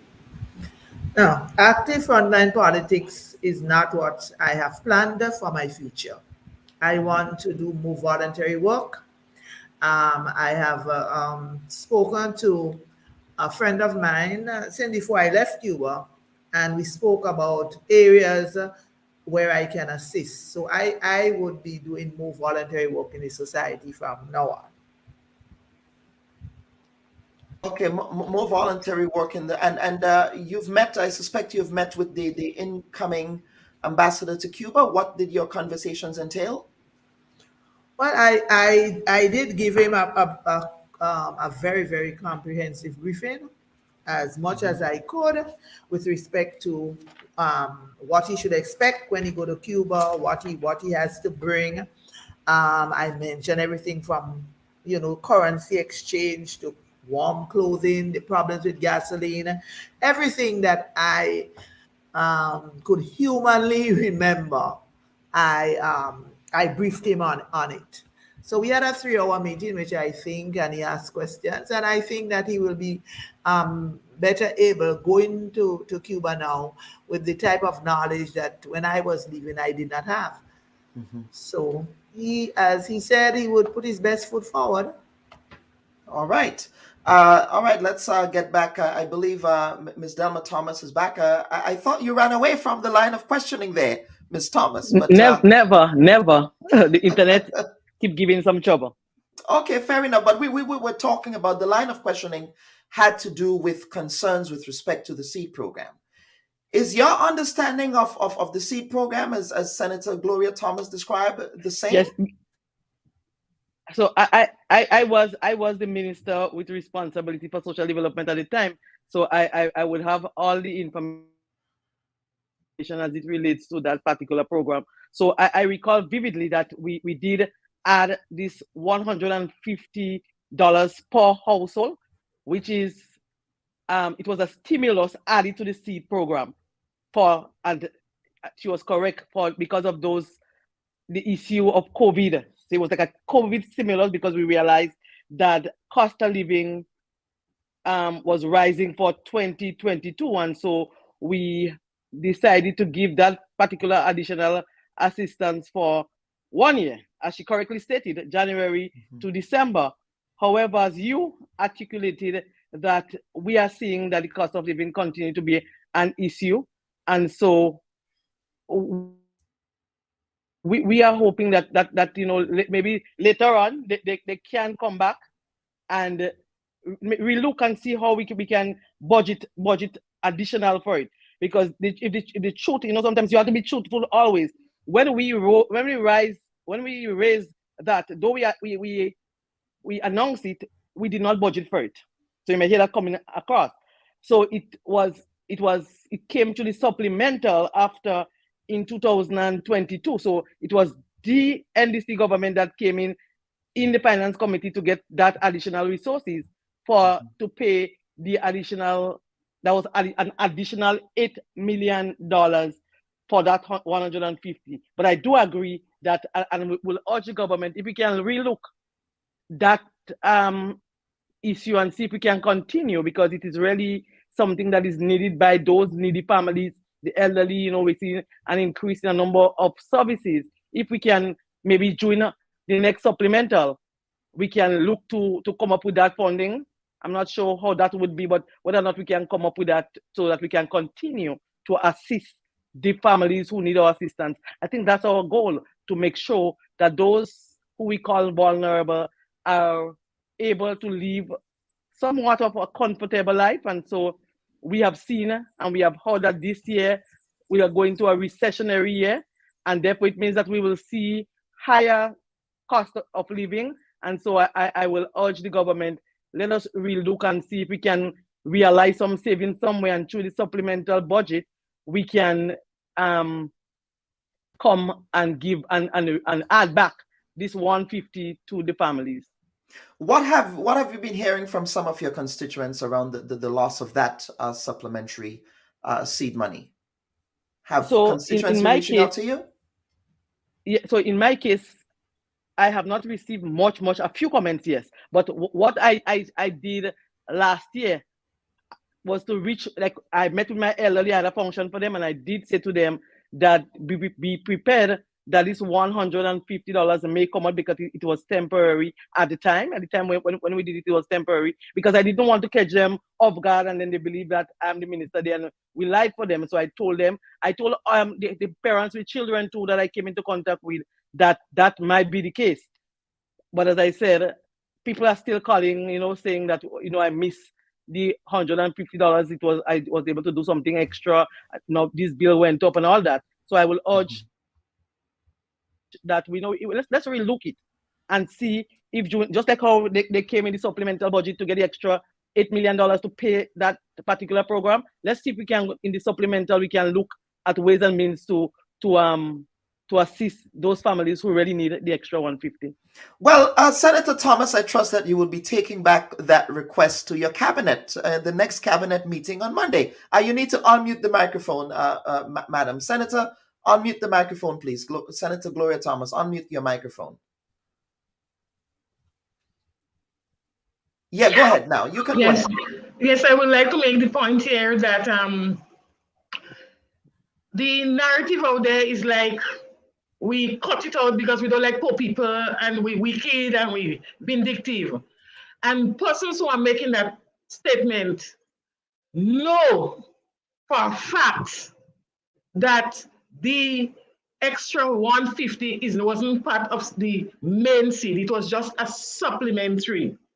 It was something, just an additional that was budgeted, that was agreed on for 1 year.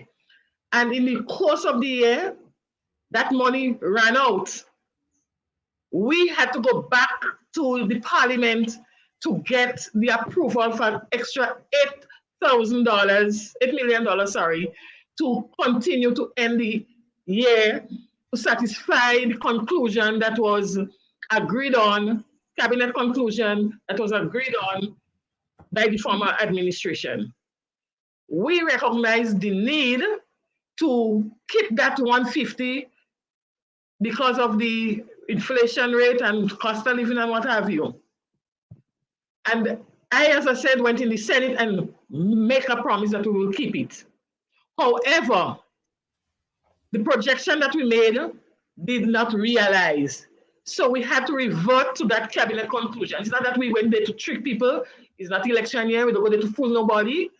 We went to let people know that we're thinking of them. We know the situation and we want to continue that 150 to assist them. Continue to assist them in that way. However, the funding is not available. The funding, we did not realize that savings from the recertification. And so we had to revert to the conclusion, cabinet conclusion number 4 of January 2022. So there's no trick or no fooling or anything or no wickedness or no vindictiveness about that. It's just that you have plans, you want to do certain things, and the funding do not allow you to do it. So it's not anything about, NDC being wicked or we lying for people or anything like that. We have to be realistic, and people that go there to maliciously mislead the people, to deceive the poor and the vulnerable, or to remain relevant, go on and say this and say, I think this is very dishonest. I think this is very, very dishonest. And as leaders and as community persons, we need to be upfront with our people.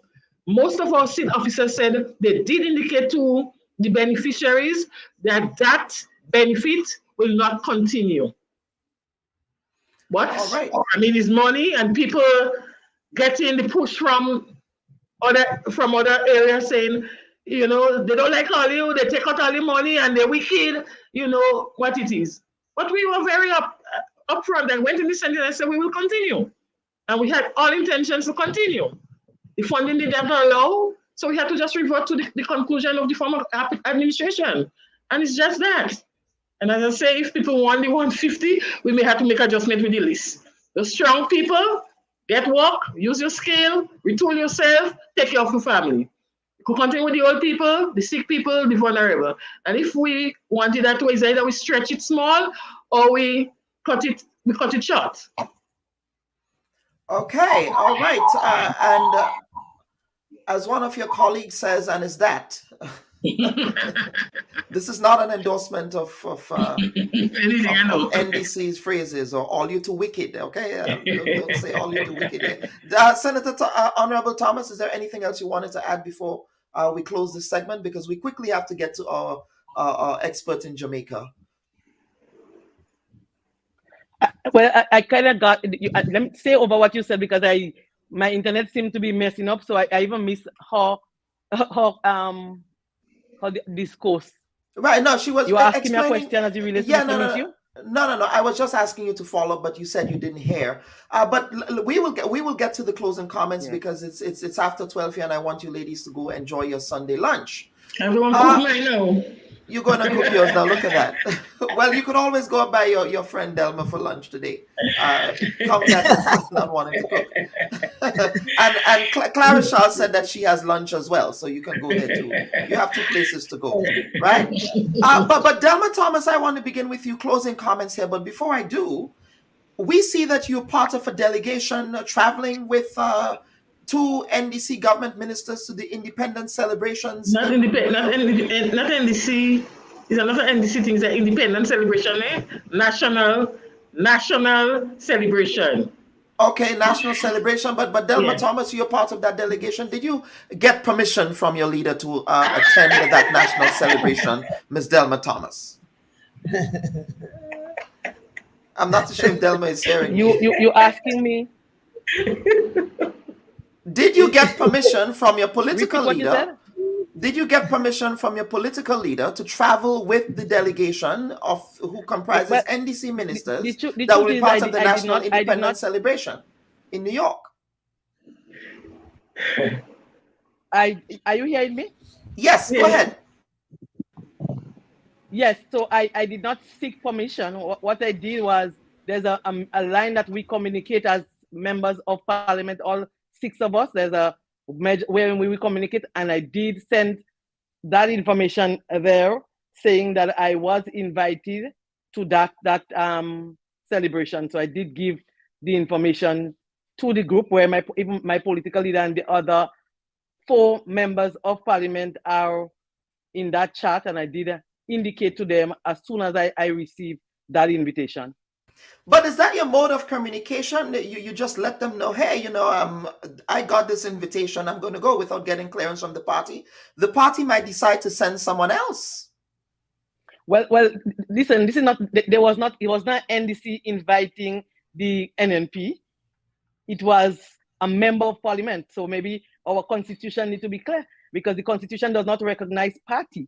And so I was invited as the parliamentary representative for St. Andrew Northwest. So I was not invited as a member of the New National Party, where the party has to decide whether they send an MP or somebody else from the party, because it was a government function and they invited me. And therefore, I did not see the need to ask for permission as a member of parliament.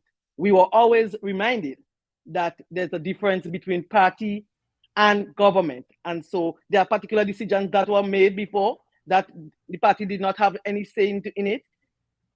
So, and that's because the constitution was what was used in that regard.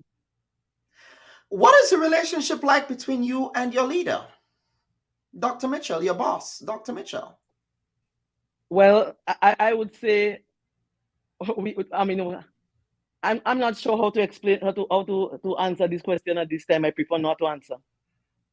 You prefer not to answer. I mean, you are part of the New National Party. That is, certainly that he is the chief whip in the parliament. I'm sure that you ought to be communicating with your leader with respect to your approaches when you go to parliament.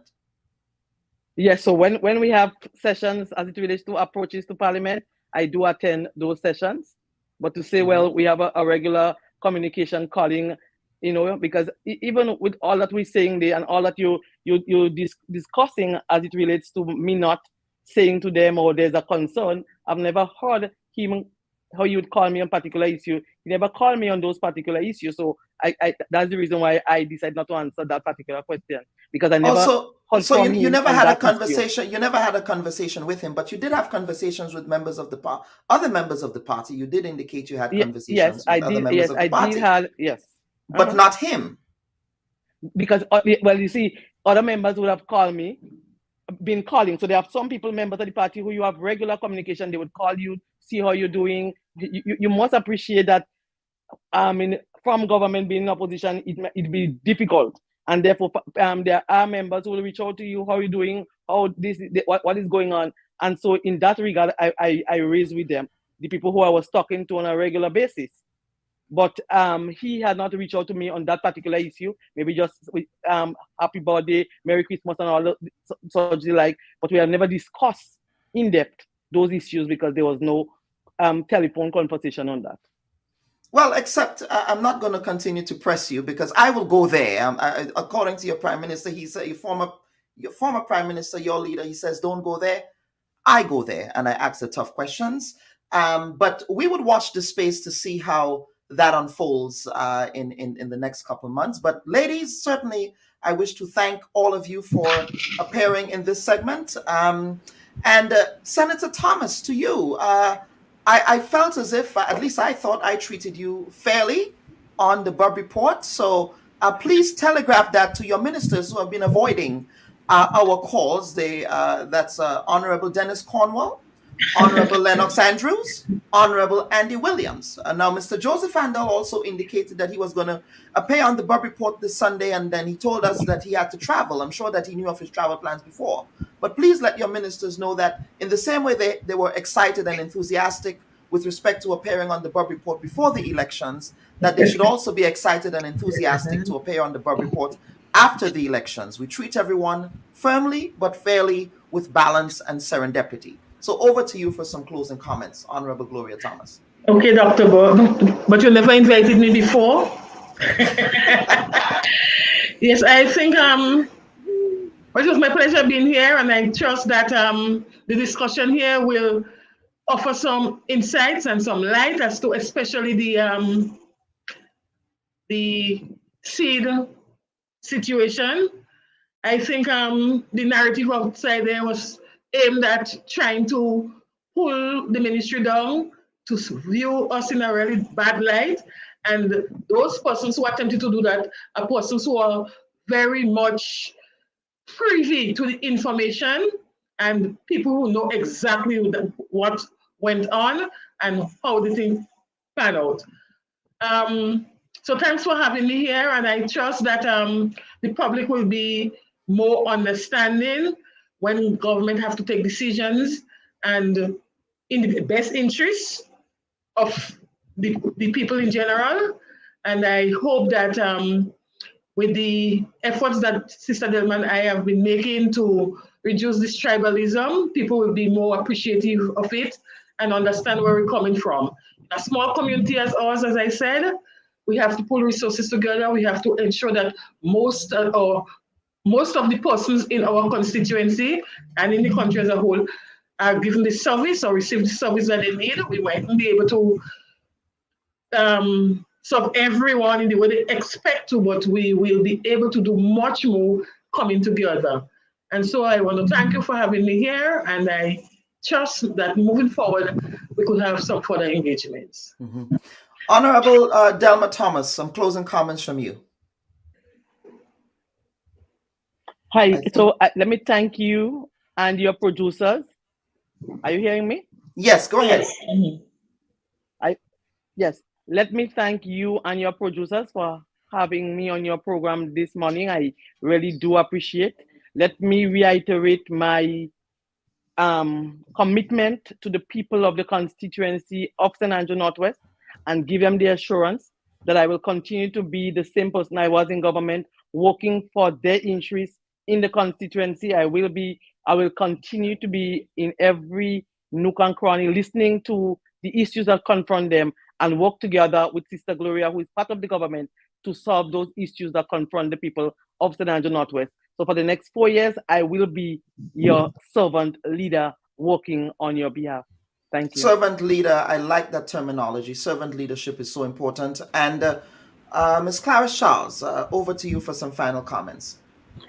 I just want to say that I have never been a proponent for polarization and tribalism. Never. I've always worked with persons outside of the government.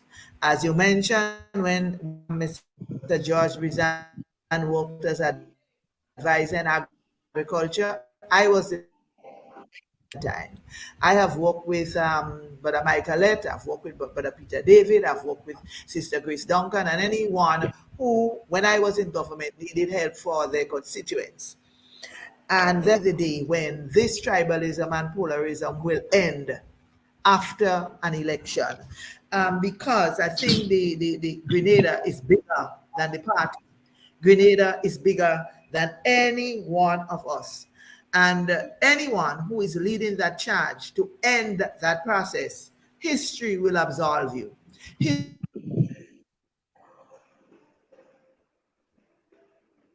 I think we're having some internet connection issues there. Let's see To do if we.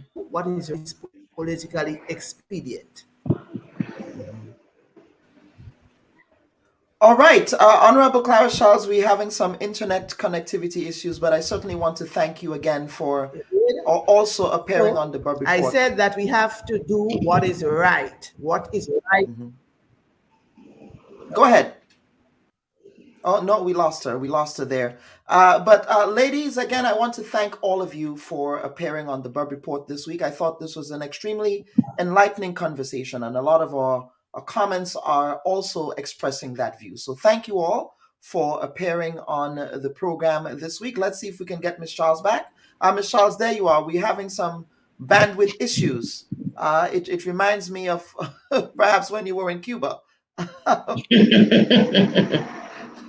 With the internet there. But ladies, we just want to thank you again for appearing on the Bubb Report. I think you got better treatment in Cuba. I think you got better treatment.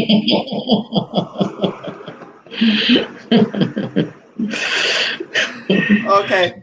All right, ladies, thank you so much again. Happy Sunday to you. Viewers and listeners, we want to thank you also for participating in this week's program by way of your comments. Certainly, we believe that you learned a lot and you took away a lot from what these ladies shared and articulated this morning.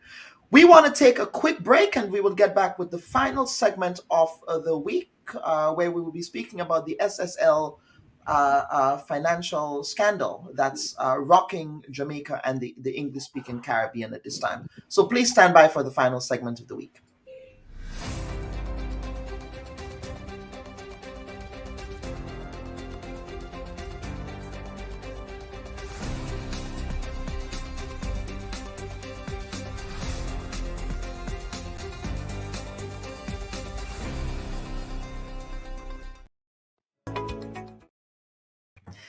And we are now joined by Mr. Jermaine Bryan. He is a certified financial consultant. He's a business development specialist, among many things. He straddles the world of finance and financial literacy. And we reached out to him because we believe that he would be able to provide some good expertise with respect to the SSL financial fiasco that's currently enveloping Jamaica. Mr. Bryan, welcome to the Bubb Report. Hi, good morning, Dr. Bob. Are you hearing me? Yes, I'm hearing you, but do you mind adjusting the screen of your laptop there so we can see your full face? There you are. All right, that's much better. Absolutely. Now, Mr. Bryan, this week, the Eastern Caribbean and certainly our viewers were very intrigued by the SSL scandal that's embroiling Jamaica at this point. How did financial regulators in Jamaica not see this financial impropriety unfold? Was there a failure there of the financial regulators? Well, investigations are still ongoing, but it would appear that the institution in charge of regulating the entity SSL would have failed. FSC, which is the Financial Services Commission, is the entity in question. And reports are that they received a report in 2017, just 5 years shy of 2013, about SSL and the certain improprieties that were happening at the institution. And there was a recommendation to flag the institution as a problem institution, but that recommendation was not put forward. Hence, I surmise what we are dealing with today. Okay, so 5 years ago, recommendations were put forward, recommendations not acted upon, and we see, of course, the most high-profile person in this case happens to be Usain Bolt, but certainly there are other victims in this particular issue as well. Yes. Yes, yes. So there were over 40 clients, Jamaicans mostly, who were fleeced of over 3 billion Jamaican dollars, 2 billion of which happens to belong to Usain Bolt. Usain, from his posture on social media, appears to be upset about the situation, understandably, and has retained his attorneys and made communication to SSL to return the monies that were fleeced in the next 10 days. I think we're at day 5 or day 4 since they made that communication. And if the money is not returned, the Bolt camp has signaled an intention to go to court. My concern is, I'm not, you see, I want us to balance the discussion around what's happening, to not put the blame solely on SSL, because it's, financial management and the financial sector is a spectrum. And there are multiple players that were involved in what seems to be unraveling, multiple state players that were involved. So I would hope that whatever investigations are happening are not limited to only the actors at SSL, but we're also able to get to the bottom of what's happening at FSC and also evaluate. Maybe this is a moment for us to evaluate the existing entities in our financial sector to see if they are still operating optimally.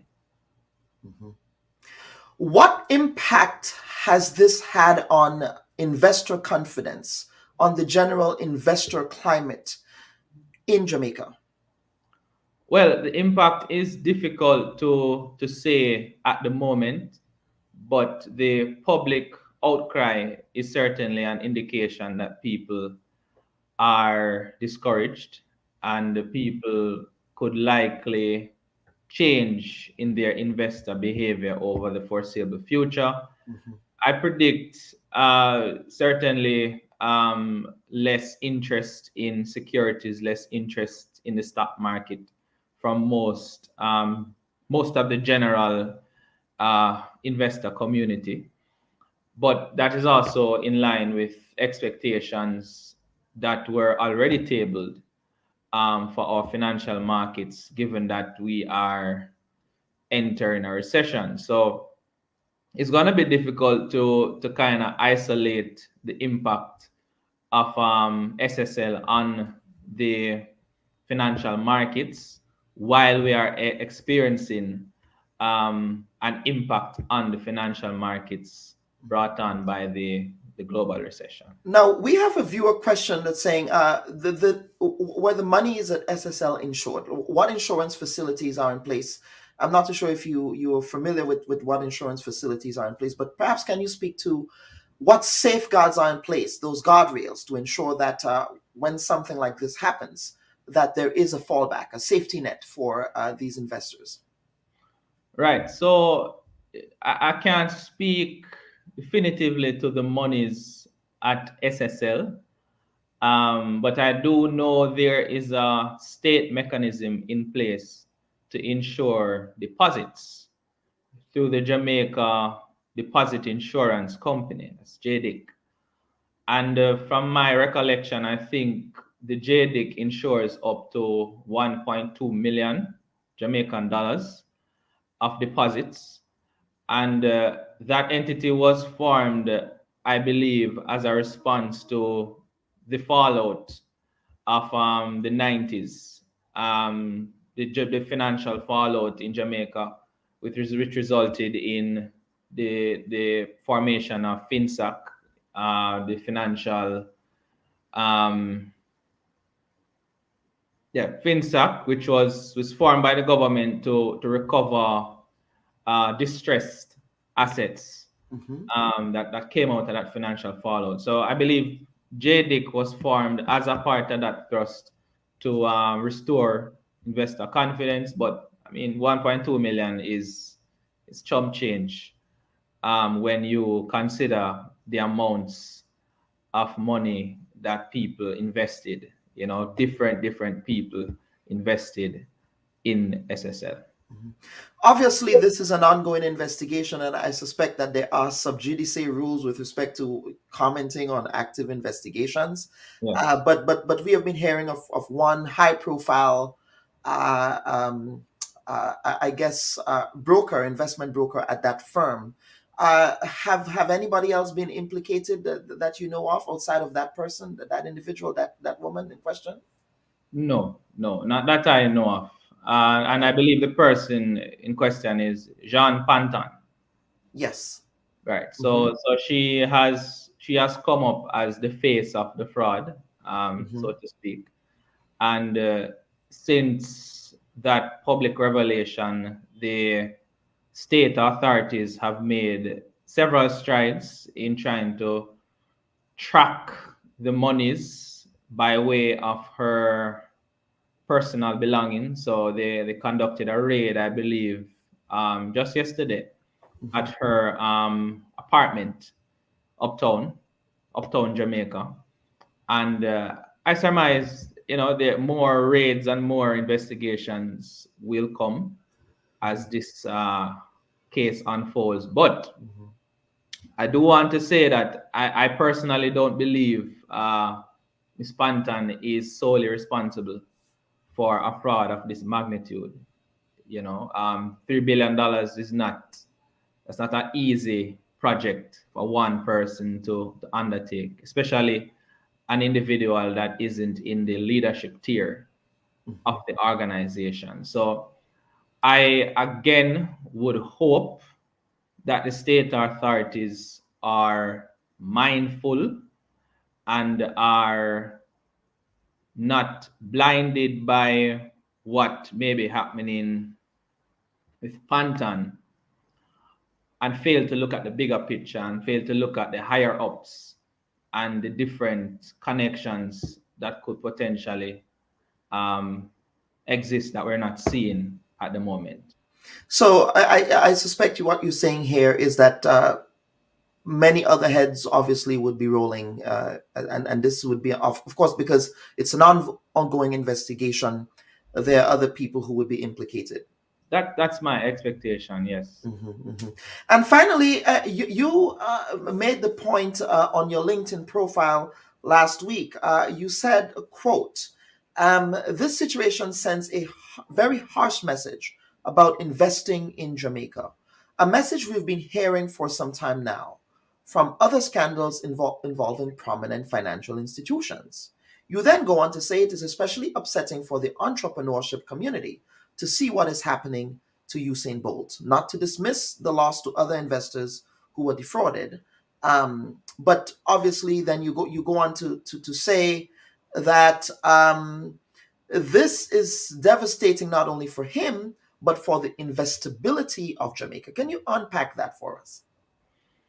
Okay, so Jamaica, it's been a long road getting to where we are right now, and we're still not comfortable, but we're in a much better place financially than we were, say, 3 decades ago. Recently, international credit authorities, Moody's and Fitch, gave us, I think it was a B+ and a B2 credit rating, which is positive. It's suggesting that we are a stable financial system, and it's suggesting to the international community that your money is safe here. And in Jamaica, we have one primary income stream, which is tourism, but we've been trying to build out our foreign direct investment for some time, trying to position Jamaica as a safe and secure space for multinationals to come and flourish, and be prosperous. And, a situation like this is certainly going to set us back several steps and set us back. It's certainly going to set us back. It's unfortunate and it saddens me because I do believe in Jamaica and I do believe in the potential of Jamaica, the potential of our financial institutions, the potential of our entrepreneurs. Being an entrepreneur myself and a consultant, I do believe that we have very good businesses, very good entrepreneurs here that with the right financial partner could do great things. But a situation like this is just going to make it even more difficult. But I also, and this might be an unpopular position, but I think there may be a silver lining here, because for some time we've been noticing some unfortunate developments in the financial services sector in relation to fraud. Maybe not to this magnitude, but different instances of fraud at different financial institutions are suggesting that there's a problem with this as a investment vehicle. And I surmise that investors will now begin to rethink where they invest their monies. We may very well be seeing the fall of securities, investment in securities, and maybe a rise in alternative investment vehicles. A popular one that is emerging is private equity and venture capital, which interestingly SSL was also a big player in a few years ago. But there's definitely promise on that side, because as I was saying before, we do have a burgeoning entrepreneurship landscape, but there is a bottleneck of startups and businesses because they don't have the funding. And I attribute that to investors putting more confidence in securities and more confidence in traditional asset classes and not considering alternative asset classes. So my hope is that, coming out of this, we'll see more vehicles popping up, more Jamaicans being interested in venture capital, which I think would be a good direction to take. It gives you more control over your money. It gives you more oversight over the investment. And it also builds the country simultaneously. It helps us to create jobs, helps us to increase innovation, it helps us to expand the economy.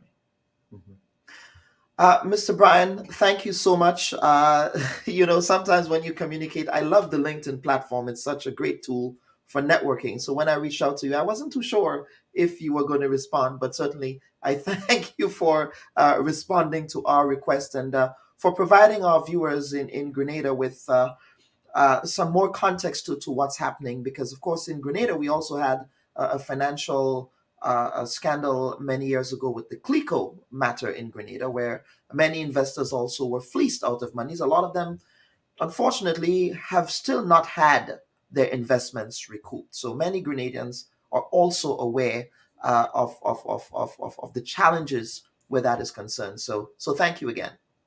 Thank you, Dr. Bubb. Thank you for the invite and keep up the good work. Absolutely, Mr. Brand. Thank you so much. Jermaine Brand, a financial consultant out of Jamaica, who was able to give us an update on the SSL financial matter there, involving the loss of billions of Jamaican dollars of investor funds. Now, on behalf of the hardworking producers, I wish to particularly this week shout out one of my producers, Rion Charles, who has been extremely hardworking on the back end of things to ensure that all our panelists are properly connected and that backgrounds and visuals are properly situated for this week's program. So Rian, great work, and we will continue next week again. Viewers and listeners, I also want to thank you for your participation, your avid participation, and your continued viewership of the Bubb Report. Please share this live for those who did not have an opportunity to see the program, so that they can also have an opportunity to see the program. So until next week, we wish you a safe and productive week ahead. Bye-bye. Hi, everyone. Thanks for checking out the Bubb Report's social media pages. If you'd like to get more videos, show highlights, and watch our weekly live show, follow our Facebook, Twitter, and Instagram pages, and also subscribe to our YouTube channel. You can catch repeat episodes on Wednesdays at 4 and 5 p.m. respectively on CRFM Radio and GBN TV in Grenada. We are also viewed on Sundays at 8 p.m. on WPG 10 throughout the Caribbean. Thanks for watching.